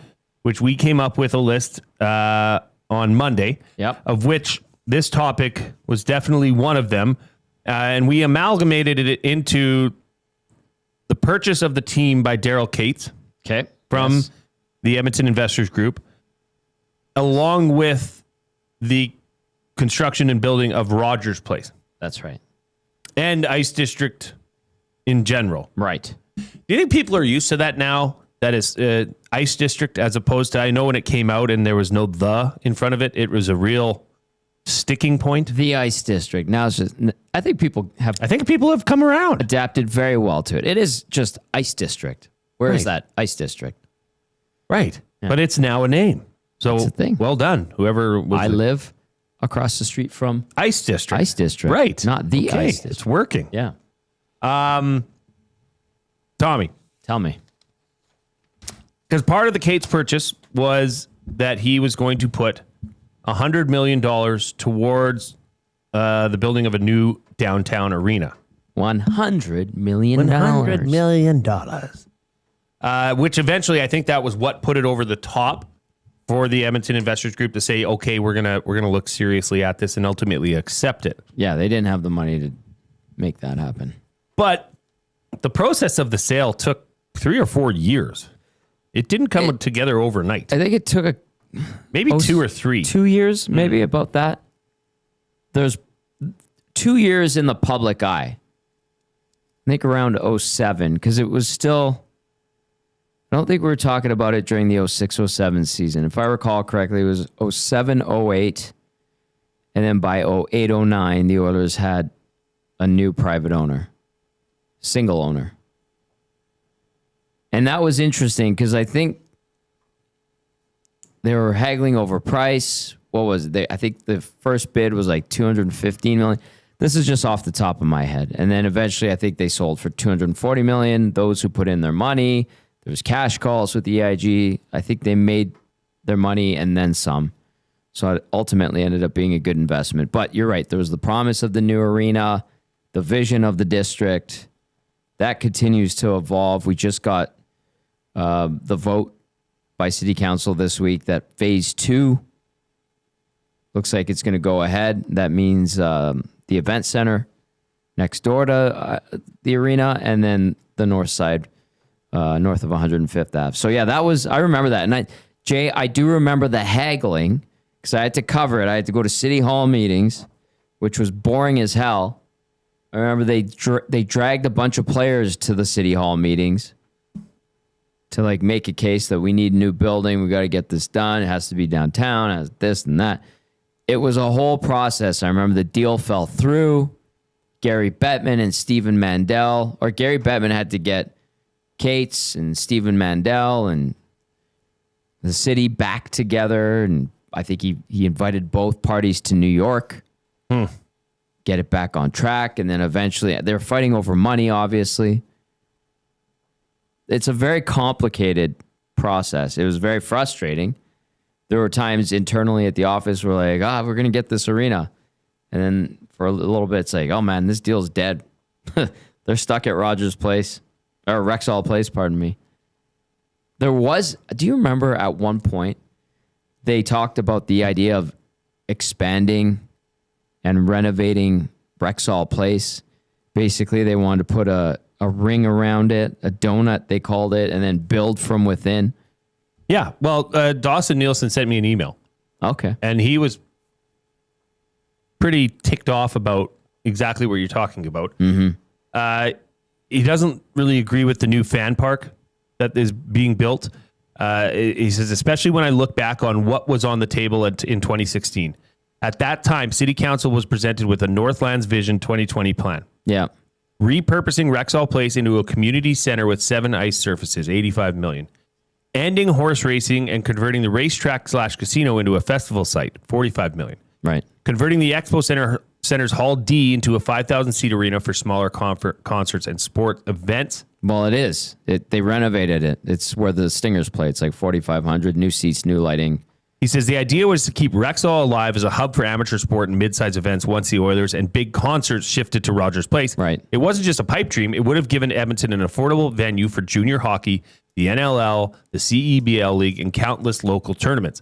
Instead, council killed it, and now the city is using fan park funds to demolish Rexall Place altogether. What a missed opportunity. He goes on to talk about how the different examples of how it could be used. Sure. He says he'd love to hear our thoughts on it. He says, I know a lot of local lacrosse, basketball, and even minor hockey feel the same way about what's going on at Fan Park. Mm-hmm. He says, sorry for the rant, but I'm fired up. Have a good show. Nice. Yeah, I remember that. I remember when the thought came in to repurposing Rogers Place. Rexall Place. Rexall Place. Coliseum. The Coliseum. Yeah. Skyreach Center at one point, right? Yep, that's right. And yeah, I mean, it just seems like there's more and more of these facilities popping up across the city. Like tonight, right after the show, I'm going to be going down to the EYBA Center, which is a warehouse. It's Edmonton Youth Basketball Association. Okay. They have a warehouse that they've now put 3 basketball courts into. Okay. Yeah. Then there's another one called Legacy Athletics on the far south side. Okay. That I think it has 6 or 7 basketball courts in it. Mm-hmm. There's a massive one out here in St. Albert by the Lois Hole Center. Oh, yeah, I know that one's by my brother's place. Massive. Probably 12 courts and then pickleball. I know exactly which one you're talking about. It is interesting because there's gymnasiums. There's high school gymnasiums that aren't being used. Yep. But apparently it's just a headache to try and deal with that and timing-wise and opening. So people are finding it better to now privately build their own facilities. Because they're making money off of it.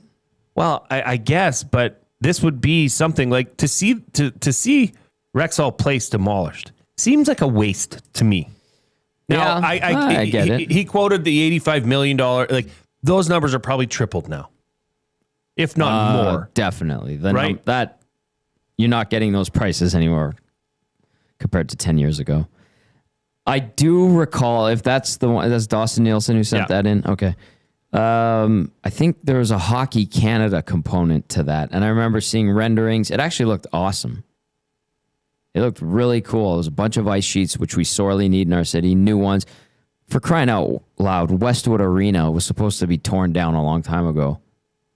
It is a horrible facility, but we're in such dire need for ice sheets. that it still exists and it's still going to this. Glengarry, still going. Michael Cameron, Tipton, those needed to be replaced, but we're in need of ice. And this would have, I think there was a plan for like 4 sheets of ice, a running track. They were going to build cut Rexall Place or the Coliseum in half and then build 2 levels, gym, all kinds of stuff. It looked awesome. It fell through, obviously.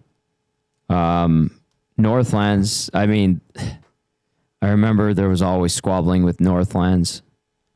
They were losing their grip of, I think, influence in the city. Mm-hmm. And now, and I do remember too, Jay, that there was a report that the shelf life left on the roof structure at the Coliseum still had 50 years on it. Yeah. Like the skeleton of that building is youthful. It's very well engineered. And it's going to cost more now than these projections would have been back in 2016 to demolish it. Yeah, and I think the number for how much it's going to cost to tear down has like tripled, if I'm not mistaken. They can't just knock it down. They have to, there's asbestos and all kinds of stuff, so they have to basically dismantle the old building. Now, Northlands, what it is now, shell of its former self. If they're going to develop it, create residential, make it a transit-oriented development, bring some new life into the area, which would be great. As a Northsider, I would love to see that. Make it vibrant. Utilize Borden Park, which is a great park, by the way. Well, and then the old racetrack. That's a huge parcel of land. Huge parcel of in land. the core of the city. Yep. That and the city center airport, which is now finally we're seeing more development there, residential, which is good. Get it right. That's all I'm going to say. Yes, like it is fair to criticize how it was handled, where it has gone, what it's going to cost. Hopefully this event center and Ice District Phase 2 gives a shot in the arm to downtown furthermore. And then hopefully they take advantage of that space where Northlands sits right now and where Blatchford is right now. Well, because where Rogers Place is now, that was barren wasteland. It was a terrible parking lot. That was a bumpy, rutted out parking lot that fed the Baccarat Casino. The Greyhound station was a scary place. It was. There was a Staples. Yes. It was awful. Awful. Yep. Now it's vibrant. Is it perfect? Absolutely not. I live right there. That Baccarat Casino, though. That was terrible. Well, no, it was awesome. Because did you win money there? I went to Grant McEwen for 2 years before I went to U of A. So we'd walk across the parking lot sometimes. Get a ride. And they had an old, like a horse racing game. Was it the one on the... Yeah, where the horses actually ran. Yeah, I would play that one. Oh my gosh, because you could get into it. I'd go to Yellowhead. You could get into it for 50 cents. Yeah, like you didn't have to have a lot of money, but it would be some good entertainment at a very inexpensive price. VR Montenegro says, "Get it right, not in this city, brother." VR Montenegro, unfortunately, you are more than correct. Yeah, it is. It is frustrating. I guess you have to just look at the process that happened with how the city downtown was revitalized with the building of Rogers Place. There's plans for what's going to happen at the old Rexall Place. Obviously not to the degree of, I mean, nobody's ever going to agree on all of this. No, unfortunately. But I honestly do get sad every time I drive by. And you see that old building? Rexall. Yeah. Jay, especially when I worked for the team, I have spent every waking hour. I've been there at 5 a.m. I've been there at midnight, obviously. Like, I have spent so many hours in that building. It's the first place I went to an NHL game, obviously. Special, but it was time to move on. And then, missed opportunity, sure. But learn from your mistakes. Do something good about it. Barry the Cheater says, Tipton, Crestwood, Westwood, Oliver, Georges, Hughes, Southside, or Lewis Estates is coming out in 2027, but these rinks are still fully booked because demand is so high. It is 100%. I don't see And them the shutting them prices are down going unless they up. build more, but they're not building more. It would be cheaper to build an absolutely new rec center than to maintain or retrofit the Coliseum. It sucks, but true. Look at Clairview Arena/rec center. And he also adds, downtown is still dead, Tommy. I'm not sure why they keep trying to invest money in it. It's not dead. As someone who lives there, that is an incorrect statement. He does add, on nights with no events, there are no people. That's what he adds. Also not true. I literally live there. Does it get quiet? Yes, but so does every downtown. I was in Calgary all week last week, staying downtown in Eau Claire. It got quiet. Now, if you go down 104th Street, you go to 124th Street, you go down to the west side of Jasper Avenue, it gets a little bit busier. You go down to Stephen Ave in Calgary, it's a little busier. You go to, 17th by the South, a little bit busy because there's establishments there. We need to revitalize continue to give our downtown a shot in the arm. You need people living there. You need people moving around. It was on the up and up going into COVID. COVID really threw a wrench into downtown. I remember, Jay, I was living in Oliver at the time. Oliver is a great community just beside downtown. And I saw that there was a couple of years there up until the pandemic where there were a lot of young families. You'd see moms walking their kids in strollers, a lot of them, sometimes right in the core. That went away during COVID. Mm-hmm. In my building the other day, I saw a mom with her kid in a stroller, starting to see a little bit more of that. It's picking up again. You don't just let downtown die. No. Downtown's the middle and the heart of your city. You fix it, you get it right. I think Jespo had Punita on, who's Quinn's friend from, I think it's Explore Edmonton, talking about how we are 5 to 7 years behind Calgary. But it's fair. I'll finish this with this. This has been the oil and understood for GCL Diesel. El Presidente in the River Cree Resort and Casino inbox 780-218-9999. He says, every government doesn't get things right. Hell, most businesses don't always get things right. That is the way of the world. Life doesn't get done right. El Presidente, to you, I say, you are correct. It doesn't always happen the way it's supposed to.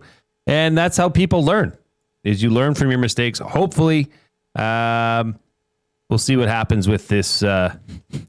What? Pierre Montenegro saying more bike lanes. No, please no more.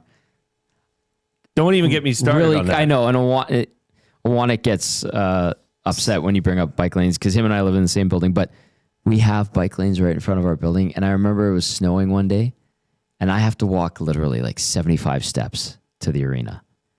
And they plowed the bike lane and not the street. And it was that slippery, wet snow. Mm-hmm. I had to walk in the bike lane to get to the arena safely without slipping and falling. Dangerous, Tom. You could get a ticket. Anyway, I'm just saying. We will be back for the final segment of the Reid Wilkins Show. We will take you into the weekend. What is a long weekend? We'll get you set for the Labor Day bus. We have we didn't quite make. Let's do a late rally here. If you haven't hit the thumbs up, please hammer that. It helps make us feel good. It helps spread the good word of Edmonton Sports Talk. We will be back with the final segment, including the words of the day. But first, the Kubinator.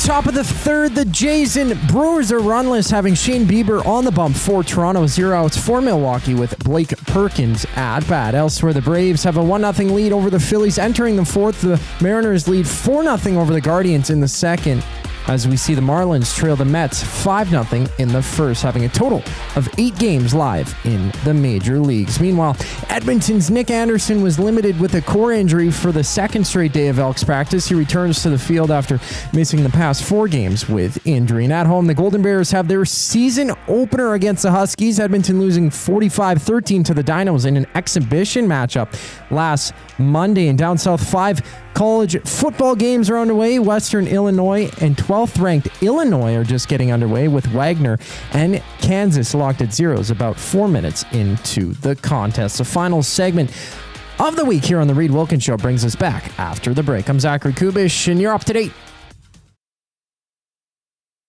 EST Afternoons. Rob Guerrera from the Gold Standard 49ers podcast. I want to focus on Jauan Jennings. If that's the kind of money he's asking for, kind of saying no thank you. Absolutely. Reports were that he wanted at least $20 million a year. That's what Mike Evans makes. Jauan Jennings is a solid player, but Jennings has never had a 1,000-yard season in his life. Mike Evans has only had 1,000-yard seasons. EST Afternoons, weekday afternoons 1 to 3, only on Edmonton Sports Talk. Your clear choice for Edmonton sports. Your brand deserves more than just a whisper, it deserves a buzz. At the Hive Product Marketing, they specialize in promotional products that bring the buzz. From eye-catching giveaways to unforgettable keepsakes, they got the perfect products to make your brand stand out and get noticed. Visit the Hive Product Marketing and let them create the buzz your business deserves. The Hive Product Marketing, the official merch partner of Edmonton Sports Talk. Visit them online at thehiveproductmarketing.com. Looking for a winning strategy for your retirement? Contact me, Joaquin Gage at K4 Financial, where expertise meets dedication. I will always look for a careful approach to your retirement, ensuring your financial future is secure. From tailored strategies to clear, actionable advice, I'm here to guide you every step of the way. Don't leave your future to chance. Get in touch with me, Joaquin Gage, today at k4financial.ca or email joaquin.gage@k4financial.ca to start planning for a brighter future and a more secure retirement.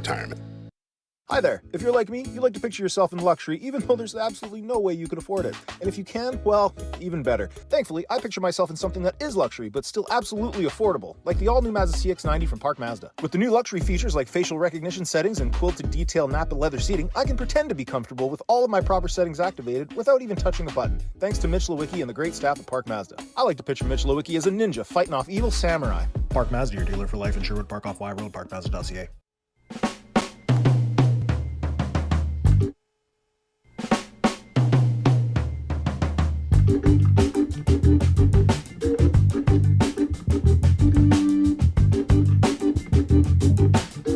Welcome back to the Reid Wilkins Show with Jay Milne and Tom Gazzola right here on Edmonton Sports Talk. Your clear choice for Edmonton sports. A reminder that you can listen to us on edmontonsportstalk.com, the iHeartRadio or TuneIn app, or you can watch us on YouTube, where if you are watching us on YouTube, I would ask you to hammer the thumbs up. Help spread the good word. And Edmonton Sports Talk is presented by Play Alberta, where it's time to turn up the fun with the all-new Play Alberta app.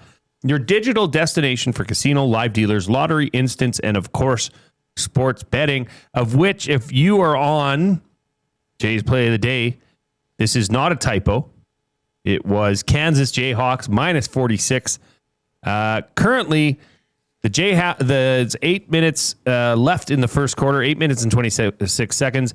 The Kansas Jayhawks are already up 7-0, and they are marching again. So you like that spread? Points. Keep it coming. We'll see. We'll see what happens. Their quarterback is 4-4 with 1 touchdown. So we'll see how that goes. Okay. All right. We are ready. This has been a fun week, Tommy. I've enjoyed it. I appreciate it. Coob, you've done a great job. Thank you to that. A reminder that we will not be on Monday, obviously, as we will be heading down to Calgary to watch the Labor Day Classic at McMahon Stadium. For all of you joining us on the Labor Day bus, the EST Labor Day bus, I look forward to seeing you. Tommy, I look forward to seeing you on the sideline. Likewise. And I look forward to you joining us on the Green and Gold kickoff show. Thank you. We will be doing post-game. That game starts at 4. So we will be doing a live Green and Gold kickoff show from the Brew House in Calgary. That will be right here on Edmonton Sports Talk, starting at 3 o'clock, getting you set for the game. And then right after the game, we're going to join you again from the Brew House and hopefully be talking about a double E win. That'd be really lovely. You can follow Reid Wilkins at Reid Wilkins. You can follow me at Jason Milne, or you can follow our EST at Yeg Sports Talk. Tom, where can people follow you? At Tom Gazzola. On Instagram, it's Tom Gazzola with an underscore. After? Yeah. Oh, does that some jackass took? Oh no, just Tom Gazzola. Some other Tom Gazzola beat you to it. Some guy out there with my name. Oh no. Oh, that hurts. Yeah, I know. That's okay. We'll survive. All right, it is time to get to the words of the day. Tommy, are you going to be easy on me? Is this? I don't know. That's subjective. Well, here we go. The word of the day with Reid and Jay. Oh, I'm sorry. Did I break your concentration? What do they got to say? Say what again? Say what again? I dare you. Let's find out. English, do you speak it? Then you know what I'm saying. What are you laughing at? I'm nervous about your laugh here. I don't know, man. You can blame Merriam-Webster for these, okay? Oh, I will. Please do. Merriam and I are going to have a conversation. Yeah. Are you ready? I'm ready. We're going to do both words? One at a time, please. Okay. Let's start with the first one. That's a good place to start. Sure. Philosophy. Pardon me? Philosophy. Philosophy. There's two spellings that I will accept. Philosophy. Philostrogy.